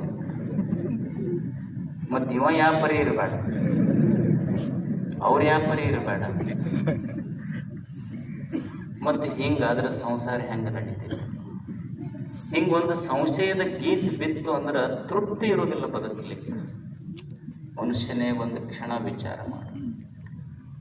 ಸಂಸಾರದೊಳಗೆ ಸಂತೋಷ ಬೇಕು ಅಂದ್ರೆ ಸಂಶಯ ಬರಬಾರ್ದಲ್ಲ. ಈಗ ನೀವು ಹೊಲಕ್ಕೆ ಹೋಗ್ತೀವಿ, ಹೊಲಕ್ಕೆ ಒಂದಿಷ್ಟು ಕಾಳು ಉಕ್ಕಿ ಬರ್ತೀವಿ, ಅಲ್ಲಿ ಸಂಶಯ ಪಡ್ತಿ, ಏನು ನಾಲ್ಕು ಕಾಳು ಉಗ್ಗಿದ್ರೆ ಭೂಮಿ ತಾಯಿ ನನಗೆ 4 ಕ್ವಿಂಟಲ್ ಕೊಡ್ತಾಳ ಅನ್ನೋ ಭರವಸೆಯಿಂದ ಹೊಲಕ್ಕೆ ಹೋಗ್ತೀವಿ. ಬೆಳಿಗ್ಗೆ ಎದ್ದಾಗ ಸೂರ್ಯ ಉದಯ ಆಗ್ತಾನೆ, ಸೂರ್ಯ ನನಗೆ ನಾಳೆ ಉದಯ ಆಗ್ತಾನ ಇಲ್ಲ ಅನ್ನೋ ಸಂಶಯದಿಂದ ಹೇಳ್ತೀವಿ. ನಾಳೆ ಬೆಳಿಗ್ಗೆ ಎದ್ದಾಗ ನನಗೆ ಪ್ರಾಣವಾಯು ನನಗೆ ಸಿಗ್ತೈತೋ ಇಲ್ಲ ಅನ್ನುವ ಸಂಶಯದಿಂದ ಹೇಳ್ತೀಯ. ಹೊಲಕ್ಕೆ ಹೋಗುವಾಗ ಸಂಶಯ ಇಲ್ಲ, ಬೆಳಿಗ್ಗೆ ಎದ್ದು ಗಾಳಿ ಸೇವಿಸುವಾಗ ಸಂಶಯ ಇಲ್ಲ, ಸೂರ್ಯನೊಂದಿಗೆ ಸಂಶಯ ಇಲ್ಲ, ನಿನ್ನೊಂದಿಗೆ ಬದುಕುವ ತಾಯಿಯೊಂದಿಗೆ ನಿನಗ್ಯಾಕೆ ಸಂಶಯ ಬಂತಪ್ಪ? ಭರವಸೆಯಿಂದ ಬದುಕು, ಪಾಟಿ ಮೇಲೆ ಸಂಶಯದ ಗೀಚ್ ಹಾಕುವ ಬೇಡ, ಬದುಕು ಚಲೋ ಆಗ್ಬೇಕಷ್ಟೆ. ಇಬ್ಬರಿಗೆ ಬೇಕಷ್ಟ, ಅದು ಒಬ್ಬರಿಗೆ ಅಂತಲ್ಲ. ಹಿಂಗೆ ನಮ್ಮ ಪಾಟಿ ಮೇಲೆ ಗೀಚ್ ಹಾಕೊಂಡು ಕೆಡಿಸ್ಕೊಂಡಿವಿ ನಾವು. ಮತ್ತು ಈ ಮನಸ್ಸು ಐತಲ್ಲ, ಖರೆ ಇದು ಹೆಂಗಾರ ಐತಿದು. ಹೌದ್ರಿ, ನೀವಂತೀರಿ ಪಾಟಿ ಗಿಟ್ಟಿ ಕಾಣ್ತಾವ, ಇದೇನು ಮನಸ್ಸು ಕಾಣದ ಬಿಡದ? ಇದು ಮನಸ್ಸು ಹೆಂಗೈತಿ ಅಂದ್ರೆ ಇದಕ್ಕೊಂದು ಆಕಾರ ಇಲ್ಲ. ಈ ಮನಸ್ಸಿಗೆ, ಇದು ಮನಸ್ಸು ನಿರಾಕಾರ ಐತಿ, ಇದಕ್ಕೆ ಆಕಾರ ಇಲ್ಲ ಮನಸ್ಸಿಗೆ. ಇದು ಹೆಂಗೈತಿ ಅಂದ್ರೆ ನೀರು ಹೆಂಗೈತಿ ಹಂಗೈತಿ ಮನಸ್ಸು. ಈಗ ನೀವು ನೋಡ್ರಿ, ನೀರು ಒಯ್ದು ಬಕೆಟ್ನ್ಯಾಗ ಹಾಕಿ ಬಿಟ್ರೆ ನೀರೇನಾಗ್ತೈತಿ? ಬಕೆಟಿನ ಆಕಾರ. ಈಗ ಅದ ನೀರು ಒಯ್ದು ನೀವು ಗಡಿಗೆ ಒಳಗೆ ಹಾಕ್ರಿ, ನೀರ ಗಡಿಗೆ ಆಕಾರ ಆಗ್ತೈತಿ. ಅದ ನೀರು ಒಯ್ದು ಗಂಗಾಳದಾಗ ಹಾಕ್ರಿ, ನೀರ ಗಂಗಾಳದ ಆಕಾರ ಆಗ್ತೈತಿ. ಹಂಗೆ ಮನಸ್ಸಿಗೆ ಯಾವುದೇ ಆಕಾರ ಇಲ್ಲ. ನೀ ಏನು ನೋಡ್ತಿ, ಏನು ಕೇಳ್ತಿ, ಅದರ ಆಕಾರ ತಾಳ್ತೈತಿ ಮನಸ್ಸು. ಇದಕ್ಕೆ ಮನೋವೃತ್ತಿ ಅಂತ ಕರೀತಾರೆ. ಇದು ಮನಸ್ಸಿನ ಬಹಿರ್ವೃತ್ತಿ. ಇದು ನೀ ಏನು ನೋಡ್ತಿ, ಏನು ಕೇಳ್ತಿ, ಮನಸ್ಸು ಅದರ ಆಕಾರ ತಾಳ್ತೈತಿ. ಈಗ ನೀವು ಸುಮ್ಮನೆ ಕುಂತಿರಿಲ್ಲಿ, ನಾವೊಂದು ಶಬ್ದ ಹೇಳಿದೆ ನಿಮಗೆ, ಏನು ಹಿಮಾಲಯ ಅಂದೆ, ಮನಸ್ಸು ಹಿಮಾಲಯ ಕಲ್ಪಿಸ್ಕೊಳ್ತೈತಿಲ್ಲ ಅಂದ್ರೆ ಮನಸ್ಸು ಹಿಮಾಲಯದ ಆಕಾರ. ಮನಸ್ಸಿಗೇನೂ ಆಕಾರ ಇಲ್ಲ, ಮನಸ್ಸು ನಿರಾಕಾರ. ಆದ್ರೆ ಏನು ಕಣ್ಣು ನೋಡ್ತೈತಿ, ಕಿವಿ ಕೇಳ್ತೈತಿ, ಇಂದ್ರಿಯಗಳ ಅನುಭವ ಮಾಡ್ಕೊಂತಾವ, ಮನಸ್ಸು ಅದರ ಆಕಾರ ತಾಳ್ತೈತಿ. ಇದಕ್ಕೆ ವೃತ್ತಿ ಅಂತ ಕರೀತಾರೆ. ಅದಕ್ಕೆ ಮನಸ್ಸು ಒಳ್ಳೆಯ ಅನುಭವಗಳನ್ನು ಮಾಡ್ಕೊಂತು ಒಳ್ಳೆಯ ವಿಷಯಗಳೊಂದಿಗೆ ಇತ್ತು ಅಂದ್ರೆ ಒಳ್ಳೆಯ ಅನುಭವಗಳಾಗ್ತಾವ. ಮತ್ತು ಮನಸ್ಸು ಕೆಟ್ಟ ವಿಷಯಗಳ ಜೊತೆ ಸಂಗತಿ ಮಾಡ್ತು ಅಂದ್ರೆ ಮನಸ್ಸು ಕೆಡ್ತೈತಿ, ಬದುಕು ಕೆಡ್ತೈತಿ ಅಷ್ಟೇ. ಈ ಮನುಷ್ಯನ ಬದುಕಿನಲ್ಲಿ ಸ್ವರ್ಗ ನಿರ್ಮಾಣ ಮಾಡುವುದು ಇದೇ ಮನಸ್ಸು, ನರಕ ನಿರ್ಮಾಣ ಮಾಡುವುದು ಇದೇ ಮನಸ್ಸು. ಸ್ವರ್ಗ ನರಕ ಮ್ಯಾಲಿಲ್ಲ, ಸ್ವರ್ಗ ನರಕ ನಮ್ಮ ಮನಸ್ಸಿನೊಳಗದವ ಅಷ್ಟೇ. ಇದು ತಿಳ್ಕೋಬೇಕು ಸರ್. ಈಗ ನಾವೆಲ್ಲ ದಿಕ್ಕುಗಳ ಬಗ್ಗೆ ಮಾತಾಡ್ತೀವಿ, ದಿಕ್ಕೆಲ್ಲದಾವ. ನೀವು ವಿಜ್ಞಾನದ ಪ್ರಕಾರ ನೋಡ್ರಿ, ದಿಕ್ಕ ಇಲ್ಲ ಖರೆ ಅಂದ್ರೆ. ನೀವು ಹಿಂಗೆ ಹೇಳಿದ್ರೆ ನಮಗೆ ದಿಕ್ಕು ತೋಚಲಾರ್ದಂಗೆ ಆಗ್ತೈತ್ರಿ. ನಾವು ನೋಡೋ ದಿವಸ ಯಾವ ದಿಕ್ಕಿಗೆ ತಲೆ ಮಾಡಿ ಮಲಗಬೇಕು, ಈ ದಿಕ್ಕಿಗೆ ತಲೆ ಮಾಡಿ ಮಲಗಬೇಕು, ಅದು ದಿಕ್ಕಿಲ್ಲಾರ್ದ ಕಡೆ ತಲೆ ಮಾಡಿ ಮಲಗಿಸ್ಬೇಕಂತ ಹೇಳ್ತಾರೆ ಕೆಲವು ಮಂದಿ. ಯಾವ ಕಡೆ ದಿಕ್ಕಪ್ಪ? ಈಗ ನೀವು ನೋಡ್ರಿ, ಗಂಗಾವತಿ ಅವ್ರಿಗೆ ಕೇಳ್ರಿ, ಕಾರ್ಟಿಗೆ ನಿಮಗೆ ಯಾವ ದಿಕ್ಕಿಗೆ ಆಗ್ತೈತಿ? ಗಂಗಾವತಿ ಅವ್ರು ಏನಂತಾರ? ಗಂಗಾವತಿ ಅವರು ಕಾರ್ಟಿಗೆ ನಮಗೆ ಉತ್ತರ ದಿಕ್ಕಿಗೆ ಆಗ್ತೈತ್ರಿ ಅಂತ ಹೇಳ್ಬೋದು. ಗಂಗಾವತಿ ಅವ್ರಿಗೆ ಕೇಳ್ರಿ, ಕಾರ್ಟಿಗೆ ಉತ್ತರ ದಿಕ್ಕಿಗೆ ಅಂತಾರೆ. ನೀವು ಸಿಂಧನೂರವ್ರಿಗೆ ಹೋಗಿ ಕೇಳ್ರಿ, ಕಾರ್ಟಿಗೆ ಯಾವ ದಿಕ್ಕಿಗೆ ಅಂದ್ರೆ ನಮ್ಗೆ ದಕ್ಷಿಣಕ್ಕೆ ಆಗತ್ರಿ ಅಂತಾರೆ. ಹಂಗಾದ್ರೆ ಕಾರ್ಟಿಗೆ ಏನು ಉತ್ತರಕ್ಕೈತೋ ದಕ್ಷಿಣಕ್ಕೈತೋ ಹೇಳ್ರಿ. ಇವ್ರಿಗೆ ಕೇಳಿದ್ರೆ ಇದು ಸತ್ಯನೇ, ಅವ್ರಿಗೆ ಕೇಳಿದ್ರೆ ಅದು ಸತ್ಯನೇ. ಹಾಗಾದ್ರೆ ಕಾರ್ಟಿಗೆ ಇರುವುದು ಉತ್ತರಕ್ಕೈತೋ ದಕ್ಷಿಣಕ್ಕೈತೋ? ಉತ್ತರ ದಕ್ಷಿಣ ಹೊರಗಿಲ್ಲ, ಪೂರ್ವ ಪಶ್ಚಿಮ ಹೊರಗಿಲ್ಲ, ಸ್ವರ್ಗ ನರಕ ಹೊರಗಿಲ್ಲ. ಮನುಷ್ಯನೇ, ನೀ ಯಾವ ಸ್ಥಳದೊಳಗೆ ನಿಂತಿರ್ತೀಯಲ್ಲ, ನೀ ನಿಂತ ಸ್ಥಳದಿಂದ ನಿನ್ನ ಮನಸ್ಸು ಮುಂದೆ ನೋಡುತ್ತೋ ಅಂದ್ರೆ ಅದು ಪೂರ್ವ, ನಿನ್ನ ಮನಸ್ಸು ಹಿಂದೆ ನೋಡುತ್ತಂದ್ರೆ ಅದು ಪಶ್ಚಿಮ, ನಿನ್ನ ಮನಸ್ಸು ಎಡಕ್ಕೆ ನೋಡ್ತು ಅಂದ್ರೆ ಅದು ಉತ್ತರ, ನಿನ್ನ ಮನಸ್ಸು ಬಲಕ್ಕೆ ನೋಡ್ತು ಅಂದ್ರೆ ಅದು ದಕ್ಷಿಣ, ನಿನ್ನ ಮನಸ್ಸು ಮ್ಯಾಲ ನೋಡ್ತು ಅಂದ್ರೆ ಅದು ಸ್ವರ್ಗ, ನಿನ್ನ ಮನಸ್ಸು ಕೆಳಗೆ ಜಾರ್ತು ಅಂದ್ರೆ ಅಲ್ಲೇ ನರಕ ಐತಿ. ಸ್ವರ್ಗ ನರಕ. ಈ ಮನಸ್ಸನ್ನ ಸ್ವಲ್ಪ ಕೆಳಗೆ ಜಾರ್ಲಾರ್ದಂಗೆ ನೋಡ್ಕೋಬೇಕಷ್ಟೇ. ನಿನ್ನ ಮನಸ್ಸು ಕೆಳಗೆ ಜಾರ್ತು ಅಂದ್ರೆ ಅಲ್ಲೇ ನರಕ ನಿರ್ಮಾಣ. ಇದು ಸತ್ವ ಸಂಸ್ಕೃತಿ. ಈ ಮನಸ್ಸ ಸ್ವಚ್ಛ ಆಗಬೇಕು, ಸುಂದರ ಆಗಬೇಕಿದು. ಏನಾಗಬೇಕಿದು ಮನಸ್ಸು? ಈ ಮನಸ್ಸಿಗೆ 3 ಕೆಲಸ ಮಾಡಬೇಕು ನಾವು. ಏನು? ಇದು ಸ್ವಚ್ಛ ಆಗಬೇಕು. ಏನು? ಮನಸ್ಸು ಸ್ವಚ್ಛ ಆಗಬೇಕು, ಮನಸ್ಸು ಸಶಕ್ತ ಆಗಬೇಕು, ಮನಸ್ಸು ಸುಂದರ ಆಗಬೇಕು. ಈ 3 ಆಗಬೇಕು. ಸ್ವಚ್ಛ ಆಗುವುದು, ಸಶಕ್ತ ಆಗುವುದು, ಸುಂದರ ಆಗುವುದು. Mind must B clean, mind must be strong, mind must B beautiful. ಇವು 3 ಆಗಬೇಕು. ಇದು ಸ್ವಚ್ಛ ಆಗಬೇಕು, ಇದು ಸಶಕ್ತ ಆಗಬೇಕು. ಸ್ವಚ್ಛ ಆಗಬೇಕು, ಯಾಕ? ಒಂದು ಸ್ವಲ್ಪ ಹೊಲಸು ಬಿದ್ದೈತಿ. ಇದು ಶಕ್ತಿಯುತವಾಗಬೇಕು, ಯಾಕ? ಇದು ಮನಸ್ಸು ಚಂಚಲ ಐತಿ.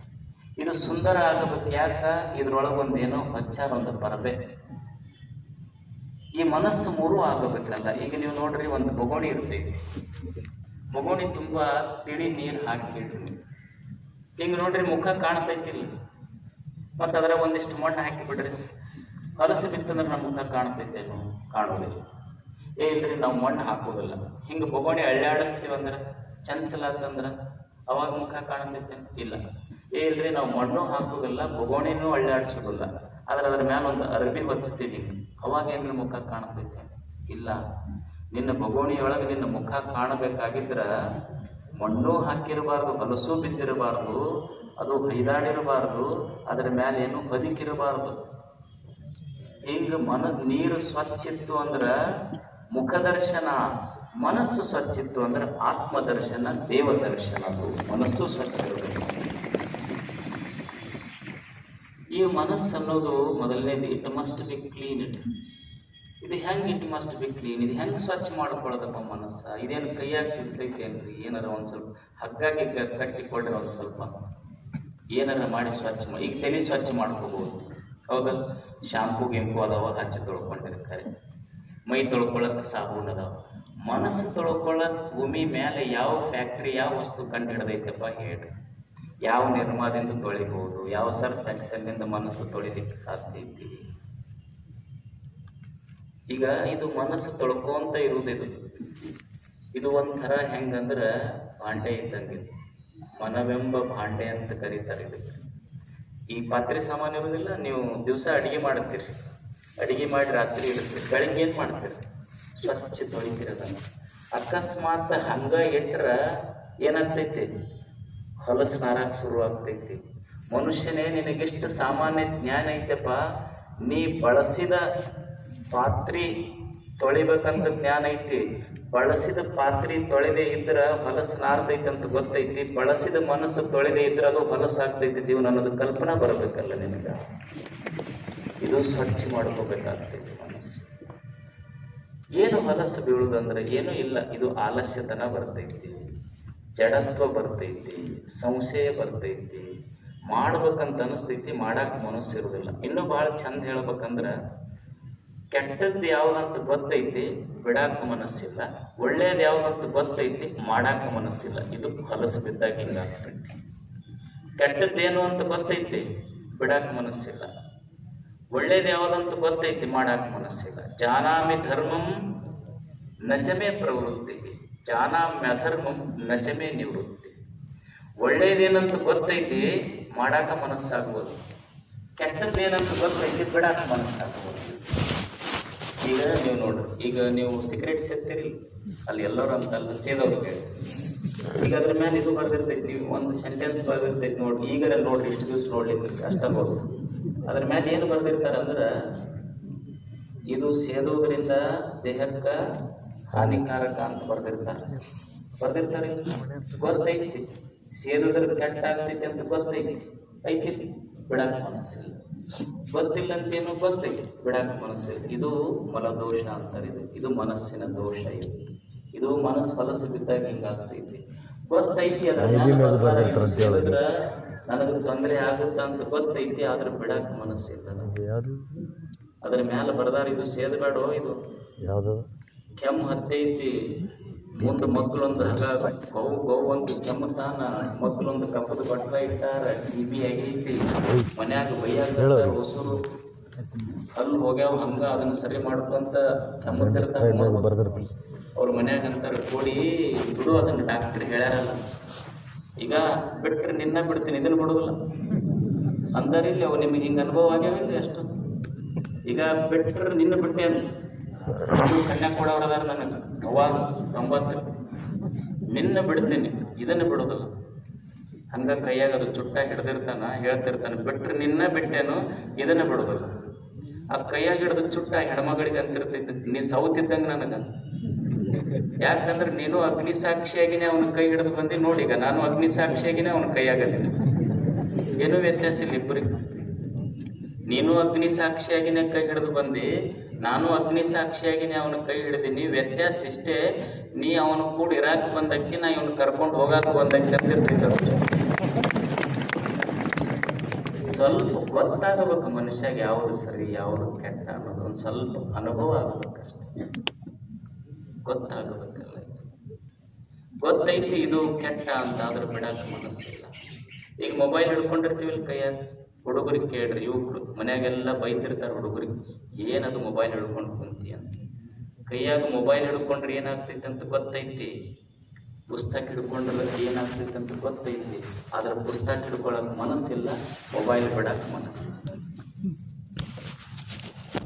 ಕೈಯಾಗ ಮೊಬೈಲ್ ಹಿಡ್ಕೊಂಡ್ರೆ ಮೊಬೈಲ್ ಅಂತಿರ್ತೈತಿ. ಆ ಹುಡುಗ ನೋಡು, ನೀ ಕೈಯಾಗ ಮೊಬೈಲ್ ಹಿಡ್ಕೊಂಡಿ ಅಂದ್ರ ನಾ ನಿನಗೆ ತಲೆ ತಗ್ಗಿಸುವಂತೆ ಮಾಡುವೆ ಅಂತ ಮೊಬೈಲ್ ಅಂತಿರ್ತೈತಿ. ಪುಸ್ತಕ ಅಂತೈತಿ, ನನಗೆ ಹಿಡ್ಕೋ, ನಿನಗೆ ಸಮಾಜದೊಳಗೆ ತಲೆಯಲ್ಲಿ ತಿರುಗುವಂತೆ ಮಾಡುವೆ ಅಂತ ಪುಸ್ತಕ ಕೇಳ್ಬೇಕು. ಸ್ವಲ್ಪ ತಿಳ್ಕೊಳಕ್ಕೆ ಏನಾದ್ರು ದೋಷ ಐತಿ ಒಳಗೆ, ಮನಸ್ಸಿನೊಳಗೆ ಒಂದು ಸ್ವಲ್ಪ ಹೊಲಸು. ಈ ಗುರುಗಳು ಇರುವುದಿಲ್ಲ, ಹುಡುಗರು ಫಾಸ್ಟ್ ಬೈಕ್ ಓಡಿಸ್ತಿರ್ತಾವ, ಭಾರಿ ಟ್ರಾಫಿಕ್ ಇರ್ತೈತೆ, ಆದ್ರೂ ಬಿಡುದಿಲ್ಲ ಅವರು. ಹಂಗ ಅವ್ರಿಗೆ ಬರ್ತೈತೆ ಅಷ್ಟು ಫಾಸ್ಟ್ ಬೈಕ್ ಓಡಿಸಬಾರ್ದು ಅಂತ ಹೇಳಿ, ಆದ್ರೂ ಬಿಡಾಕ ಮನಸ್ಸಾಗೋದಿಲ್ಲ. ಓಡಿಸ್ತಿರ್ತಾರೆ 80 ಬಿಟ್ಟ, 90 ಬಿಟ್ಟು, 100 ಬಿಟ್ಟ, 140 ಬಿಟ್ಟ, ಕೈ ಬಿಟ್ಟ, ಯಮ ಬಂದ. ಯಾಕೋ ಅವನಿಗೆ ಯಾಕೆ ತಗೊಂಡು ಏನು? ಅವ ಯಮ ಅಂದ, ಹಿಂಗೆ ಎರಡೂ ಕೈ ಬಿಟ್ಟಿದ್ನಲ್ಲ, ನನ್ನ ಕರೆಯಕತ್ತನ ತಿಳ್ಕೊಂಡು ಕರ್ಕೊಂಡು ಹೋದ.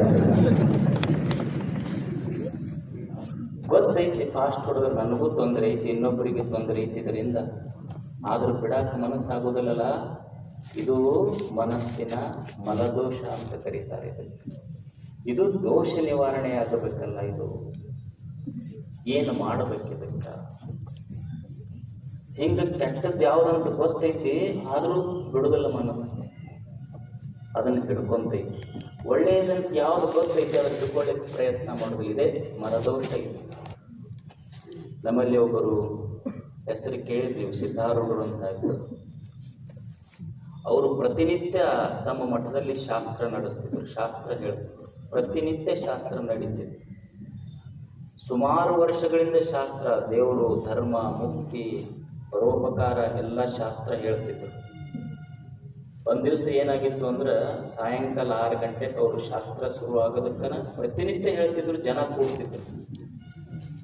ದೇವರು, ಧರ್ಮ, ಪರೋಪಕಾರ ಎಲ್ಲದರ ಬಗ್ಗೆ ಹೇಳಿದ್ರು ಅವರು. ದೇವ ಜಗತ್ತು.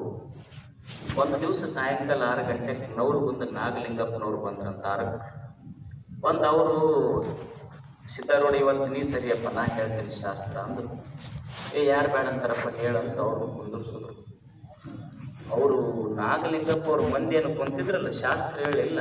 ಕ್ಯಾಟ್ ಕ್ಯಾಟ್ ಕ್ಯಾಟ್ ಕ್ಯಾಟ್ ಯಾವ ಶಬ್ದನೂ ಸಂಸಾರಿಕರು ಬಳಸಬಾರ್ದು ಅಂಥ ಶಬ್ದ ಬಳಸಿ ಬೈದ್ರವ್ರು.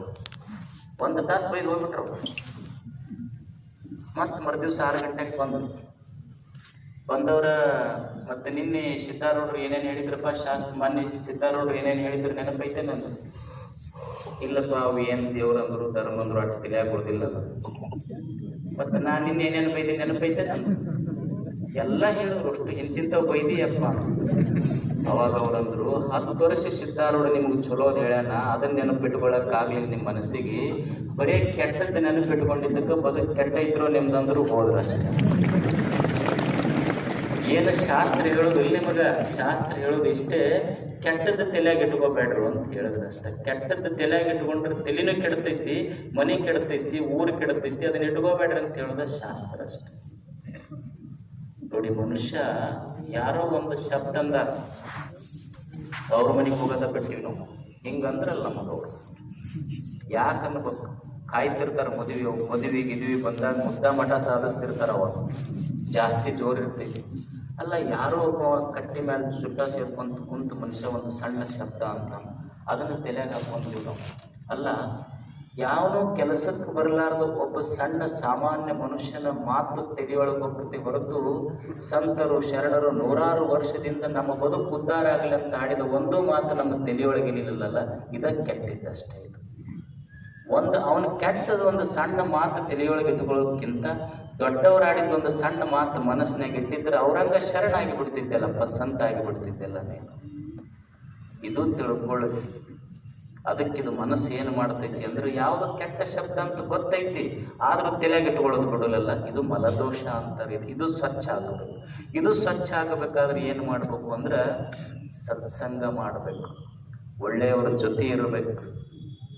ಒಳ್ಳೆಯವರ ಜೊತೆ ಇರೋದು, ಪೂಜಾ ಮಾಡೋದು, ಜಪತಪಾದಿಗಳನ್ನು ಮಾಡೋದು, ಮಂತ್ರ ಪಠಣ ಮಾಡೋದು, ಹಿಂಗೆ ಸದಾ ಒಳ್ಳೆ ಕೆಲಸ ಮಾಡ್ಲಿಕ್ಕೆ ಮನಸ್ಸಿಗೆ ಹಚ್ಚಬೇಕು. ಇದು 1ನೇ ಸೂತ್ರ. ಇದು ಮನಸ್ಸು ಸ್ವಚ್ಛ ಆಗ್ತದೆ. ಎಷ್ಟೇ ಹೊಲಸಾಗಿರ್ಬೇಕು, ಸತ್ಸಂಗ ಮಾಡಿದ್ರೆ ಸ್ವಚ್ಛ ಆಗ್ತದ ಮನಸ್ಸು.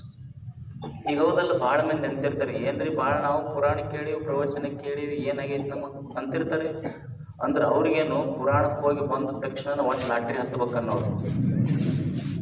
ನಮ್ಮಲ್ಲಿ ಈಗ ಭಾಳ ಮಂದಿ ಹಂಗೂ ಇರ್ತಾರೆ. ಈಗ ಸ್ವಾಮಿಗಳು ನಮಸ್ಕಾರ ಮಾಡಿದ್ರ ಅಂತೇಳಿ ನಮಸ್ಕಾರ ಮಾಡಿದ ಕೂಡ ಕಲ್ಸಕ್ಕೆ ಕೊಟ್ರಂದ್ರೆ ಹಳ್ಳ ಎಣಿಸಿ ಎಷ್ಟದವಂತ ನಂಬರ್ ನೋಡಿ 10 ಮಂದಿನೂ ಇರ್ತಾರೆ.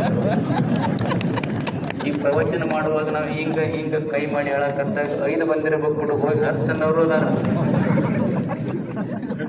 ಇಲ್ಲಂತಲ್ಲ ನಾ ಹೇಳೋದು, ಅದನ್ನ ಸ್ವಲ್ಪ ತಿಳ್ಕೊಳ್ಳೋದು ಅಷ್ಟೇ ನಾ ಹೇಳೋದು. ಮನಸ್ಸಿಗೆ ಯಾವುದು ಕೊಡಬೇಕು, ಯಾವುದು ಬಿಡಬೇಕು. ಏನು ಪ್ರವಚನ ಕೇಳೋದ್ರಿಂದ ಏನಾಗ್ತರಿ ಅನ್ನೋದಿಲ್ಲ, ನಿಮಗೇನೂ ಆಗಿರ್ಲಿಕ್ಕಿಲ್ಲ. ಆದರೂ 1 ತಾಸ ನಮ್ಮ ನಾಲಿಗೆ ಇನ್ನೊಬ್ಬರ ಬಗ್ಗೆ ಮಾತಾಡಿಲ್ಲ, ನಮ್ಮ ಕಿವಿ ಕೆಟ್ಟ ಶಬ್ದ ಕೇಳಿಲ್ಲ, ಇದಕ್ಕಿಂತ ಹೆಚ್ಚಿಗೆ ಏನು ಉಪಯೋಗ ಆಗುತ್ತೆ? ಗಳಿಗೆನೆ ಹೆಚ್ಚಿಸ್ಕೊಳ್ಳೋದಷ್ಟೇ. ಪ್ರವಚನ ಏನು ಕಲಿಸೋದಿಲ್ಲ. ಈಗ ಇದು 1 ತಾಸು ಆದ, ನಾಳೆ 2 ತಾಸು ಮಾಡ್ಬೇಕು. ಪ್ರವಚನ ಎಲ್ಲ ನಾ ಹೇಳೋದು ನೀವು ಮಾಡ್ಕೋಬೇಕು, ಮತ್ತು ನನಗೆ 2 ತಾಸು ಮಾಡ್ಬೇಕು. ಇಲ್ರಿ ನಮಗೆ ಸ್ವಲ್ಪ ಆಗೋದಿಲ್ಲ, ನೀವ 1-3-4 ತಾಸು ತೊಗೊಂಡ್ಬಿಡ್ರಿ ಆರಾಮ. ಮನಸ್ಸು ಸತ್ಸಂಗದಿಂದ ಪವಿತ್ರ ಆಗ್ತೈತಿ ಮನಸ್ಸು. ಈಗ ನೀವು ನೋಡ್ರಿ, ಗಟಾರ್ ನೀರು ಇರ್ತೈತಿ. ಗಟಾರ್ ನೀವು ಬಚ್ಚಲ್ ನೀರು ನೋಡ್ರಿ, ಎಷ್ಟು ಹೊಲಸಿರ್ತೈತಿ, ಕೆಟ್ಟರಾಡಿ ಇರ್ತೈತಿ. ಗಟಾರ್ ನೀರು ಭಾಳ ಹೊಲಸಿರ್ತೈತಿ. ಸಮುದ್ರದ ನೀರು ಉಪ್ಪಿರ್ತೈತಿ.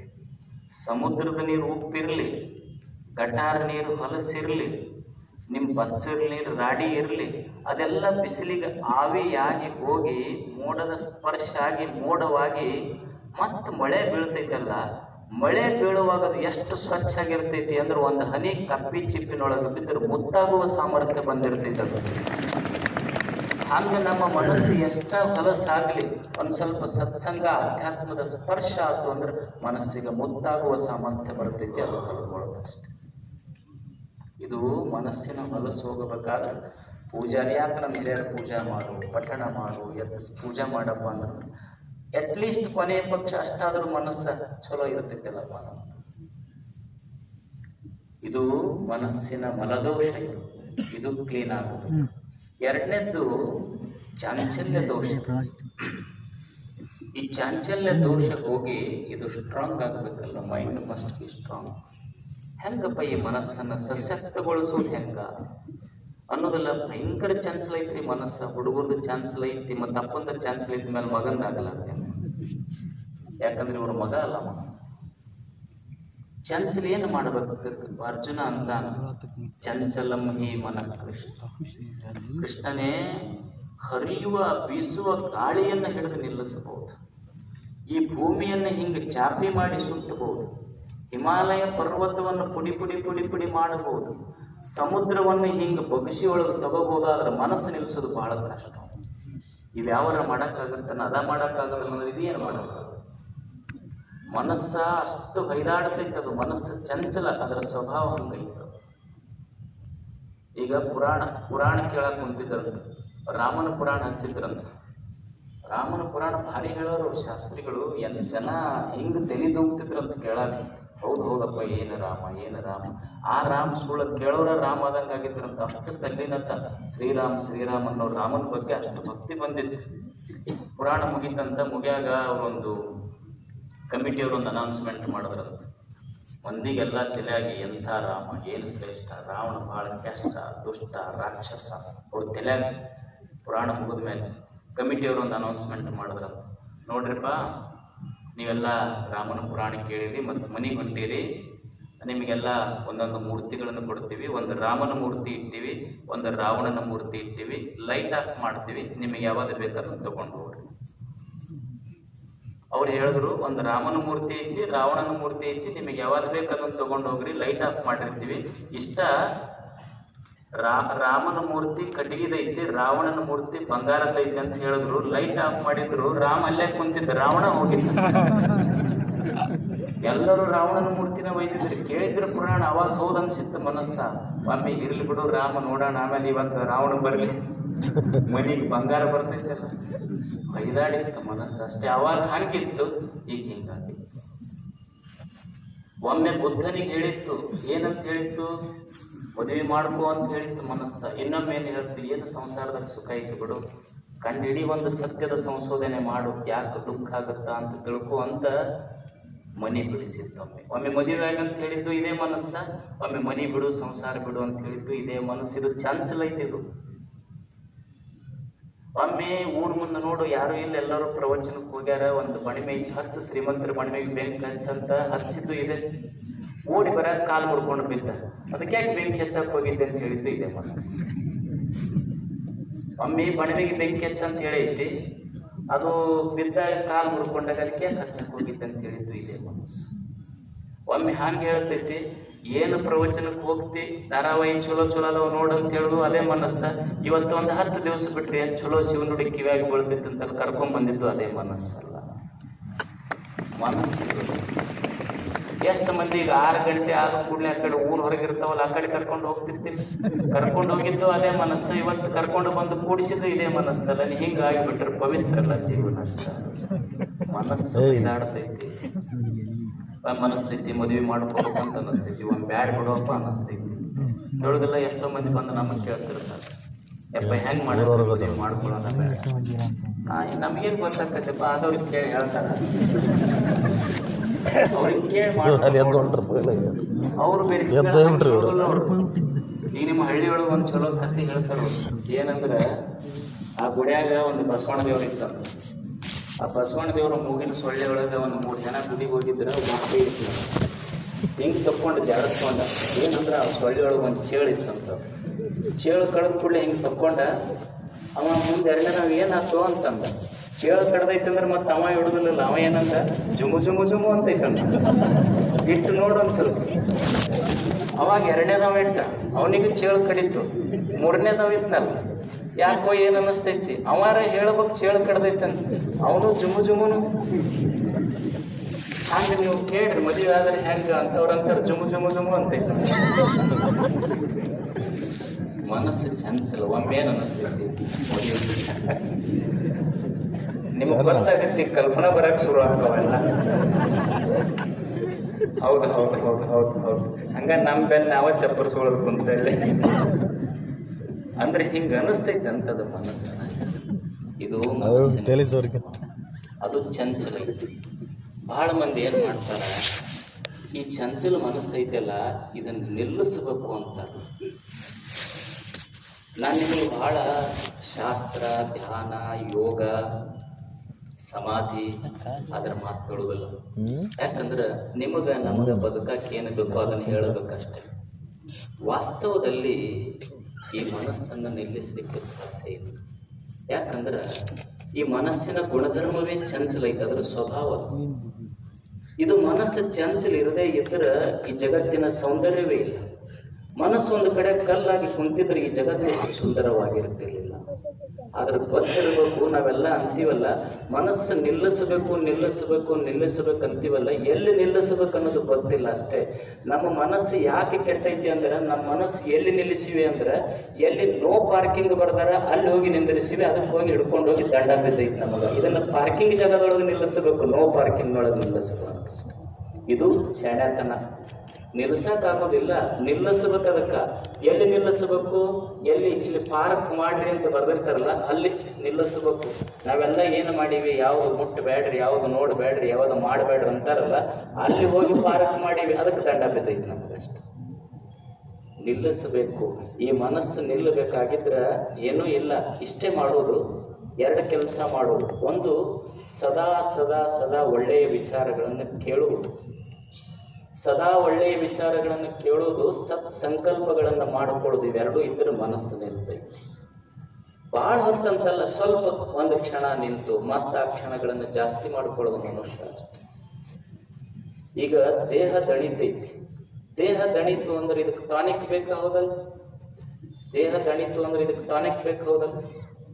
ಹಂಗ ಮನಸ್ಸು ಸಹಿತ ಸಂಸಾರಿಕ ತಾಪಗಳಲ್ಲಿ ದಣದಿರ್ತೈತಲ್ಲ, ಈ ಮನಸ್ಸಿಗೆ ಟಾನಿಕ್ ಅಂದ್ರೆ ದೊಡ್ಡವರ ಮಾತಿದು.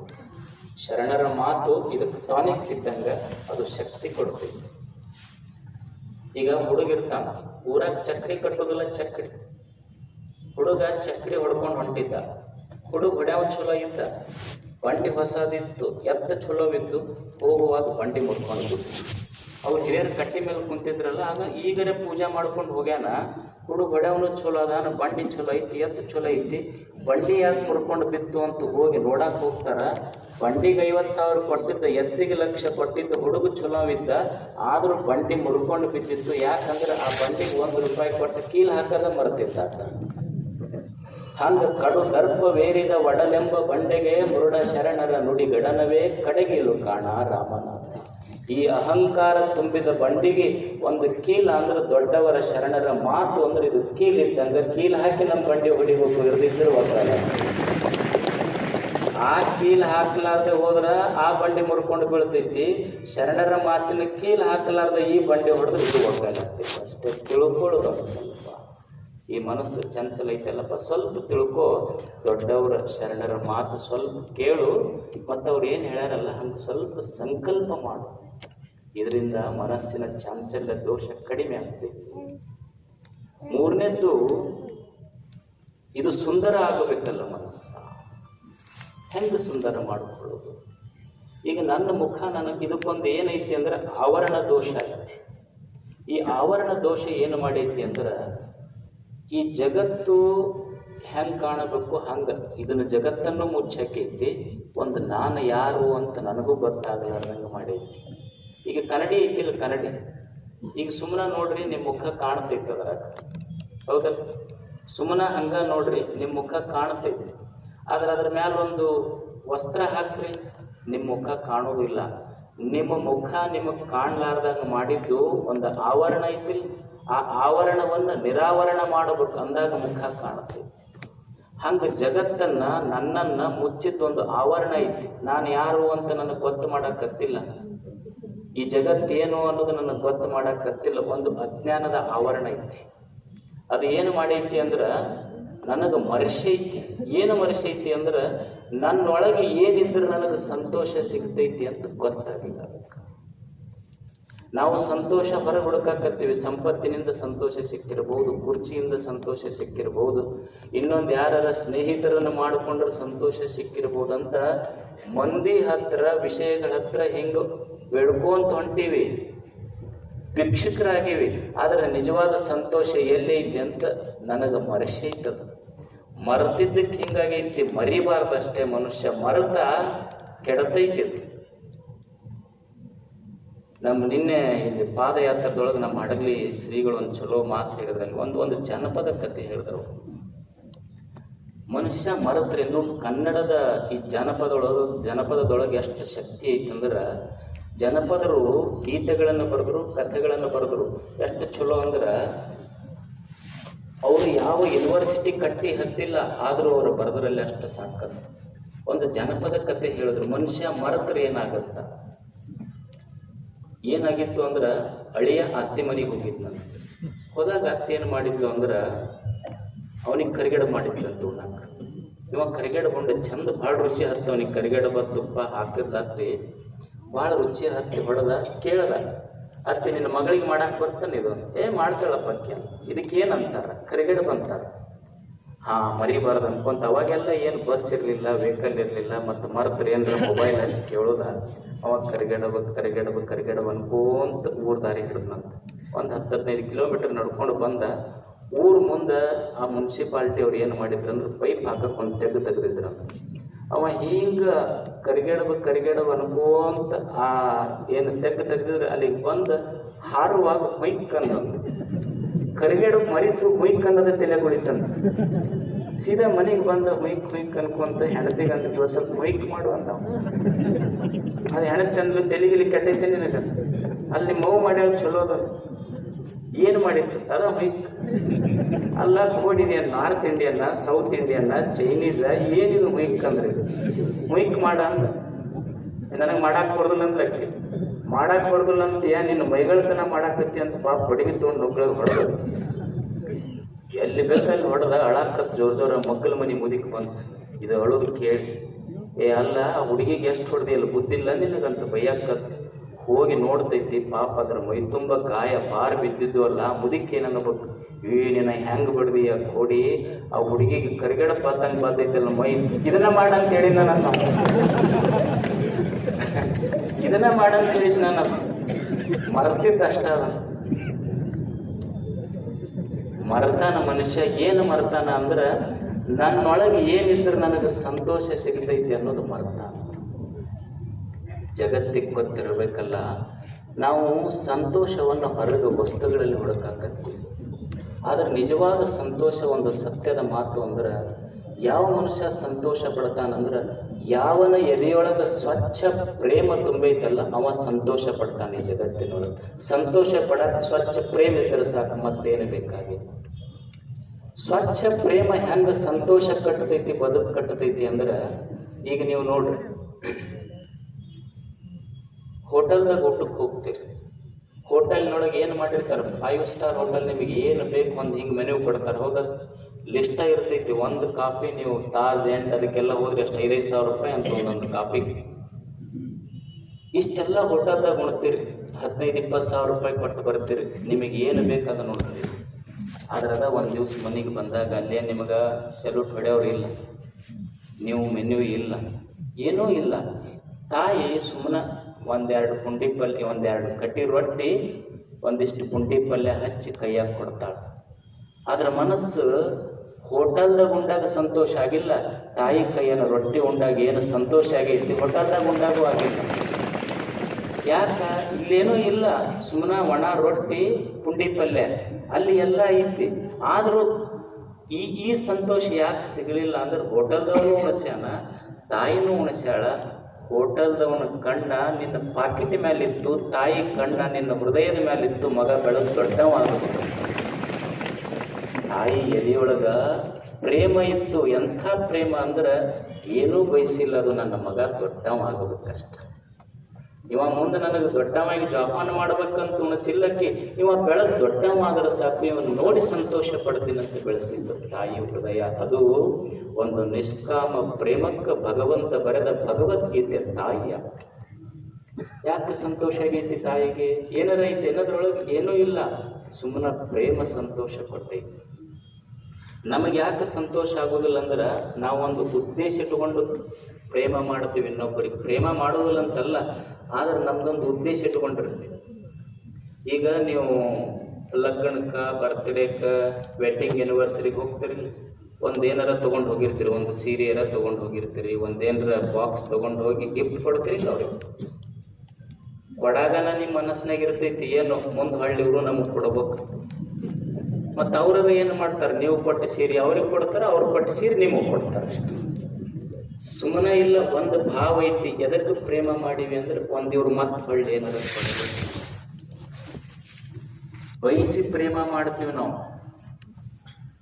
ಈಗ ಒಬ್ಬವ ಕುರಿ ಮನ್ಯಾಗ ಕುರಿ ಇತ್ತು, ಕೊಟ್ಟಿಗೆ ಒಳಗೆ ಕುರಿ ಕಟ್ಟಿದ್ರು, ಆಕಳನ್ನು ಕಟ್ಟಿದ್ರು, ಆಕಳ ಕರನು ಇತ್ತು. ಕುರಿಗೇನು ಕುರಿ ಮರಿಗೆ ದಿವಸ ಮೈ ತೆಕ್ಕಿದ್ದು, ಹಸಿರು ಹುಲ್ಲು ಹಾಕಿದ್ದು. ಅದು ಆಕಳ ಕರ ಬಾಳಿ ನೋಡ್ತಿದ್ದಿಲ್ಲ ಅವರು. ಆಕಳ ಕರ ತಾಯಿಗಂತೂ ಏನು ನಮ್ದು ಆಕಳ ಕರುವಿಗೆ ಕಿಮ್ಮತ್ತ ಇಲ್ಲಿ ಅವ್ರ ಮನ್ಯಾಗ. ಕುರಿಗೆ ನೋಡಿ ಅಷ್ಟು ಪ್ರೇಮ ಮಾಡ್ತಾರೆ. ಮೈ ತಿಕ್ಕವ್ರು ಎಷ್ಟು ಮಂದಿ, ಹುಲ್ಲು ಹಾಕೋರು ಎಷ್ಟು ಮಂದಿ. ಅದು ಆಕಳಂತೂ ಇದು ಖರೆ ಅಂತ ತಿಳ್ಕೊಳಕ್ ಹೋಗ್ಬೇಡ ಅಂತ. ಇವ ಮನುಷ್ಯ ಹಿಂಗೆ ಮೈ ತಿಕ್ಕತಾನಲ್ಲ, ಯಾರು ಹೆಗಲ ಮೇಲೆ ಕೈ ಹಾಕಿದ್ರೆ ಹಂಗೆ ಸುಮ್ಮನೆ ಬಿಡುದಿಲ್ಲ ಅವ. ಅಲ್ಲ ಏನೈತಿ ಮನ್ಯಾಗ, ಅದಕ್ಕೆ ಅಷ್ಟು ಕುರಿಮರಿಗೆ ಪ್ರೀತಿ ಮಾಡ್ತಾರ ನೋಡ. ಒಂದು ದಿವಸ ತಾಯಿ ಸಾಯಂಕಾಲ ಆದ ಕೂಡಲೇ ಬರೋದ್ರೊಳಗನ ಆಕಳ ಕರ ನಡ್ಗಕತ್ತಿತ್ತು. ತಾಯಿ ಕೇಳ್ತು ಯಾಕ ಅಂತ. ಕುರಿಮರಿ ಮಾಯ ಆಗಿತ್ತು. ಅವಾಗ ತಾಯಿ ಅಂತೂ ಗೊತ್ತಿತ್ತು ನಿನಗೆ ಅವ ಯಾಕೆ ಮೈ ತಿಕ್ಕಾಕತ್ತಾನ ಅನ್ನೋದು. ಅವನ ಪ್ರೀತಿ ಸ್ವಚ್ಛ ಪ್ರೀತಿ ಇರಲಿಲ್ಲ, ಇದನ್ನು ಮುಗಿಸ್ಬೇಕಂತ ಪ್ರೀತಿ ಮಾಡಾಕತ್ತಿದ್ದ ಅಂತ. ಇದು ಸ್ವಚ್ಛ ಪ್ರೇಮ ಅಲ್ಲ. ನಾವು ಗಿಡಕ್ಕೆ ನೀರು ಯಾಕೆ ಹಾಕ್ತೀವಿ ಅಂದ್ರೆ ಅದು ಹಣ್ಣು ಕೊಡ್ತೈತೆ ಅಂತ ಹಾಕ್ತೀವಿ. ಆಕಳಿಗೆ ನೀರು ಯಾಕೆ ಕೊಡ್ತೀವಿ ಅಂದ್ರೆ ಅದು ಮತ್ತೆ ನಮಗೆ ಹಾಲು ಕೊಡ್ತೈತೆ ಅಂತ ಹಾಕ್ತೀವಿ. ಆದ್ರೆ ಅದೇ ರೈತರು ನೋಡ್ರಿ, ನೀವು ಎತ್ತಿರ್ತೈತಿ, ಎತ್ತು ನಿಮ್ಗೆ ಕೂಡ ಹೊಲದಾಗ ದುಡಿತೈತೆ. ಅದು ನಿಮ್ಮ ಜೊತೆನೇ ನೇಗಲ ಹೊಡೆದೈತಿ, ಗಳೆ ಹೊಡೆದೈತಿ, ಜೋಳ ಬಿದ್ದೈತಿ. ಜೋಳ ರಾಶಿ ಮಾಡೋ ಮುಂದೆ ಅದು ಅಂತೈತೆ ಇಲ್ಲ, ರೈತ ನೋಡಪ್ಪ ಇಬ್ಬರು ಕೂಡ ದುಡಿಯಲಕ್ಕ, ದಂಟು ನನಗಿರಲಿ, ಜೋಳ ನೀ ತಿನ್ನಂದೈತಲ್ಲ. ಇದು ನಿಸ್ವಾರ್ಥ ಪ್ರೇಮ. ಅಕಸ್ಮಾತ್ ಇಲ್ಲಿ ಬಿಡಪ್ಪ ನಮಗೆ ಬೇಕಾದ್ರೆ ಪಾಲ್ ನಾವು ಜೋಳ ತಿಂತೀವಿ, ದಟ್ಟು ನೀ ತಿನ್ನಂದಿದ್ರೆ ಟ್ಯಾಕ್ಟ್ರಿ ಅದಾವ ಬಿಡ್ರಿ, ಎತ್ತೇನು ಬೇಡ. ನಿಸ್ವಾರ್ಥ ಪ್ರೇಮ. ಈ ಜಗತ್ತು ನಡೆದಿದ್ದು ಏನೂ ಬಯಕೆ ಇರದ ಪ್ರೇಮದಿಂದ ನಡೀತೈತಿ ಜಗತ್ತು. ತಾನ್ಸೇನ್ ಅಂತಿದ್ದ ಒಬ್ಬ, ತಾನ್ಸೇನ್. ಅಕ್ಬರ್ನ ಆಸ್ಥಾನದೊಳಗ ತಾನ್ಸೇನ ದೊಡ್ಡ ಸಂಗೀತಗಾರ. ಅವ ಎಂಥ ಸಂಗೀತಗಾರ ಅಂದ್ರೆ ಅವ ದೀಪ ರಾಗ ಹಾಡಿದ್ರೆ ದೀಪ ಹತ್ತಬೇಕು ಅಂಥ ಸಂಗೀತಗಾರ ತಾನ್ಸೇನ್. ಅಕ್ಬರ್ನ ಆಸ್ಥಾನದೊಳಗಿದ್ದ ಸುಮ್ಮನ ದೀಪ ರಾಗ ಹಾಡಿದ್ರೆ ದೀಪ ಹತ್ತಬೇಕು. ಮೇಘ ಮಲಹಾರ ರಾಗ ಹಾಡಿದ್ರೆ ಮಳಿ ಬರಬೇಕು ಅಂಥ ಸಂಗೀತಗಾರ. ಅವಾಗ ಅಕ್ಬರ್ ಅಂತಾನೆ, ಏನು ಅದ್ಭುತ ನಿನ್ನ ಸಂಗೀತ. ತಾನ್ಸೇನಿಗೆ ಇವ ಆಸ್ಥಾನದೊಳಗಿರ್ತಾನ. ಅವಾಗ ತಾನ್ಸೇನ್ ಅಂತಾನ, ಏನು ಮಹಾರಾಜನೇ, ನನ್ನ ಗುರು ಅದಾನಲ್ಲ ತಾನ್ಸೇನ, ನನ್ನ ಗುರು ಹರಿದಾಸ್ ಅದಾನ. ಅವನ ಸಂಗೀತದ ಮುಂದೆ ನನ್ನ ಸಂಗೀತ ಏನೂ ಅಲ್ಲ, ಬಹಳ ನೀರಸ ನನ್ನ ಸಂಗೀತ. ಅಲ್ಲೋ ನಿಂದ ಕೇಳಿದ್ರೆ ನನ್ನ ಮೈ ಪುಳಕಿತ ಆಗ್ತೈತಿ, ಮತ್ತು ಅವ ಹೆಂಗೆ ಹಾಡಬಾರ್ದು, ಮತ್ತು ಅವನಿಗೆ ಕರೆಸಿಲ್ಲಿ ಅಂದ. ಅವಾಗ ತಾನ್ಸೇನ್ ಅಂತಾನ, ಅವ ಕರೆಸಿದ್ರೆ ಬರೋದಿಲ್ಲ, ಅವನ ಸಂಗೀತ ಕೇಳಬೇಕಂದ್ರೆ ನಾವು ಇದ್ದಲ್ಲಿಗೆ ಹೋಗಬೇಕು. ಆ ನಡಿ ಅಂತ ಒಂದು ದಿವಸ ಹುಣ್ಣಿಮೆಯ ರಾತ್ರಿ ಬೆಳದಿಂಗಳು ಬಿದ್ದಿತ್ತು. ತಾನ್ಸೇನ ಅಕ್ಬರ್ ಇಬ್ಬರು ಕೂಡಿ ಯಮುನಾ ನದಿಯ ತಟ ಅಲ್ಲಿ ಹರಿದಾಸ ಹಾಡ್ತಾ ಇದ್ದ. ಹರಿದಾಸ ಹೆಂಗೆ ಹಾಡ್ತಾ ಇದ್ದ ಅಂದ್ರೆ ನಿಸರ್ಗ ಕೇಳ್ತಿತ್ತು. ಇವರಿಬ್ಬರು ದೂರ ನಿಂತು ಕೇಳ್ತಿದ್ರು. ತಾನ್ಸೇನ ಮತ್ತು ಅಕ್ಬರ್. ಯಾರು? ತಾನ್ಸೇನನ ಗುರು ಹರಿದಾಸ ಹಾಡ್ತಿದ್ದ. ಒಬ್ಬ ಋಷಿಯ, ಏನು ಮೈ ಮೇಲೆ ಚಲೋ ಬಟ್ಟೆಗಳಿರಲಿಲ್ಲ, ಒಂದು ಗುಡಿಸಿಲಿನೊಳಗೆ ಎದ್ದುಕೊಂಡು ಹಾಡ್ತಿದ್ದ. ಅವ ಗುಡಿಸಿಲಿನೊಳಗೆ ತಂಬೂರಿ ಇಟ್ಟಿದ್ದ, ದೂರ ಕುಂತಿದ್ದ. ಇವ ರಾಗ ಮಾಡಿದ್ರೆ ಗುಡಿಸಿಲಿನೊಳಗಿರುವ ತಂಬೂರಿ ತನ್ನಷ್ಟಕ್ಕೆ ತಾನ ಬೀಡ್ತಿತ್ತು. ಹೆಂಗೆ ಹಾಡಿರ್ಬೇಡ ಅವ. ಅವನ ಹಾಡು ಕೇಳಕ್ಕೆ ಹರಿಯುವ ನದಿ ನಿಂದಿರ್ತಿತ್ತು. ಬೀಸುವ ಗಾಳಿ ಒಂದು ಕ್ಷಣ ನಿಂತು ಸಂಗೀತ ಕೇಳ್ತಿತ್ತು. ಹಾಡುವ ಹಕ್ಕಿಗಳೆಲ್ಲ ಸ್ತಬ್ಧವಾಗಿ ಹರಿದಾಸನ ಸಂಗೀತ ಕೇಳ್ತಿತ್ತು. ಸಂಗೀತ ಕೇಳಿ ಬರುವಾಗ ಅಕ್ಬರ್ ಅಂತ, ಅಲ್ಲ ಸತ್ಯನೇ ಹೇಳಿದ್ದು, ನಿನ್ನ ಹರಿದಾಸ ನಿನ್ನ ಗುರು ಹಾಡ್ಯಾನಲ್ಲ, ಅವನ ಸಂಗೀತದ ಮುಂದೆ ನಿನ್ನ ಸಂಗೀತ ಏನೂ ಅಲ್ಲ, ಮತ್ತಿದು ಹಿಂಗ್ಯಾಕಾತು ಅಂದವ.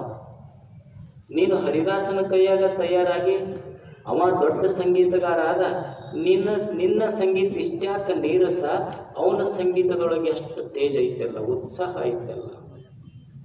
ಅವಾಗ ತಾನಸೇನಂದ ವ್ಯತ್ಯಾಸ ಐತ್ರಿ ಮಹಾರಾಜರೇ, ನಾನು ಹಾಡೀನಿ, ನಮ್ಮ ಗುರುನೂ ಹಾಡ್ಯಾನ, ನನ್ನ ಸಂಗೀತ ನಿಸ್ತೇಜ್ ಐತಿ, ನನ್ನ ಗುರುಗಳ ಸಂಗೀತ ಉತ್ಸಾಹ ತುಂಬೈತಿ. ಯಾಕಂದ್ರೆ ನಾನೂ ಹಾಡ್ತೀನಿ, ಅವರೂ ಹಾಡ್ತಾರ.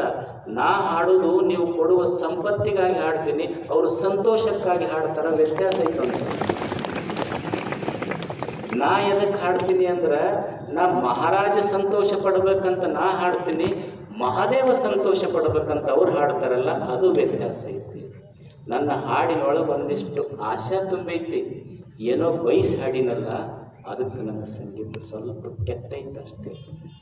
ಅದಕ್ಕೆ ಮನುಷ್ಯ ಇದು ಗೊತ್ತಿರಬೇಕು, ಪ್ರೇಮ ಇರಬೇಕು, ನಿರೀಕ್ಷೆಗಳಿರಬಾರ್ದು ಅಷ್ಟೇ.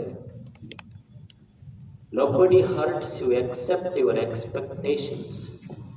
ನಮ್ಮನ್ನು ಯಾರೂ ದುಃಖಗೊಳಿಸಿದಿಲ್ಲ. ನಮ್ಮನ್ನು ಯಾರಾದರೂ ದುಃಖಗೊಳಿಸಿದ್ರೆ ನಮ್ಮ ನಿರೀಕ್ಷೆಗಳು ನಮಗೆ ದುಃಖಗೊಳಿಸಿರ್ತಾವೆ.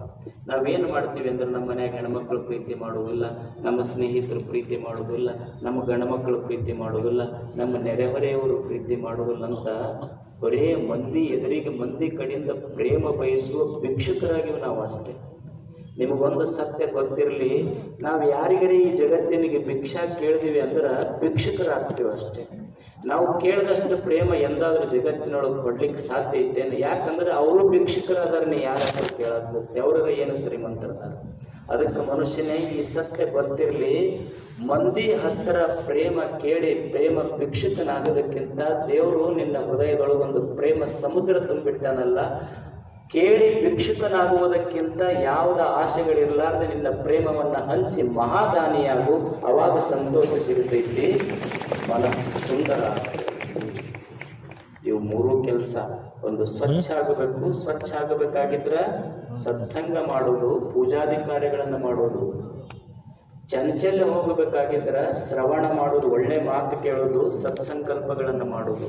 ಸುಂದರ ಆಗಬೇಕಾಗಿದ್ರೆ ಇದೆಯೊಳಗೊಂದು ಸ್ವಚ್ಛ ಪ್ರೇಮ ತುಂಬಿಕೊಳ್ಳೋದು. ಆ ಪ್ರೇಮಕ್ಕನ ಭಕ್ತಿ ಅಂತ ಕರೀತಾರ. ಹಿಂಗೆ ಭಕ್ತಿ ತುಂಬುದು ಅಂದ್ರೆ ಈ ಬದುಕೊಂದು ಪ್ರಾಸಾದಿಕ ಆಗ್ತೈತಿ. ಅದು ನಿಜವಾದ ಜೀವನ. ಅದು ಮತ್ತು ಮೂರನೇ ಗುಣ ನಾಳೆ ನೋಡೋಣ. ಶರಣ ಅವೆಲ್ಲ ದಯವಿಟ್ಟು ಮೆಲ್ಲಕ್ಕೆ ಹೋಗ್ಬೇಕು, ಸಾವಕಾಶವಾಗಿ ಹೋಗ್ಬೇಕು.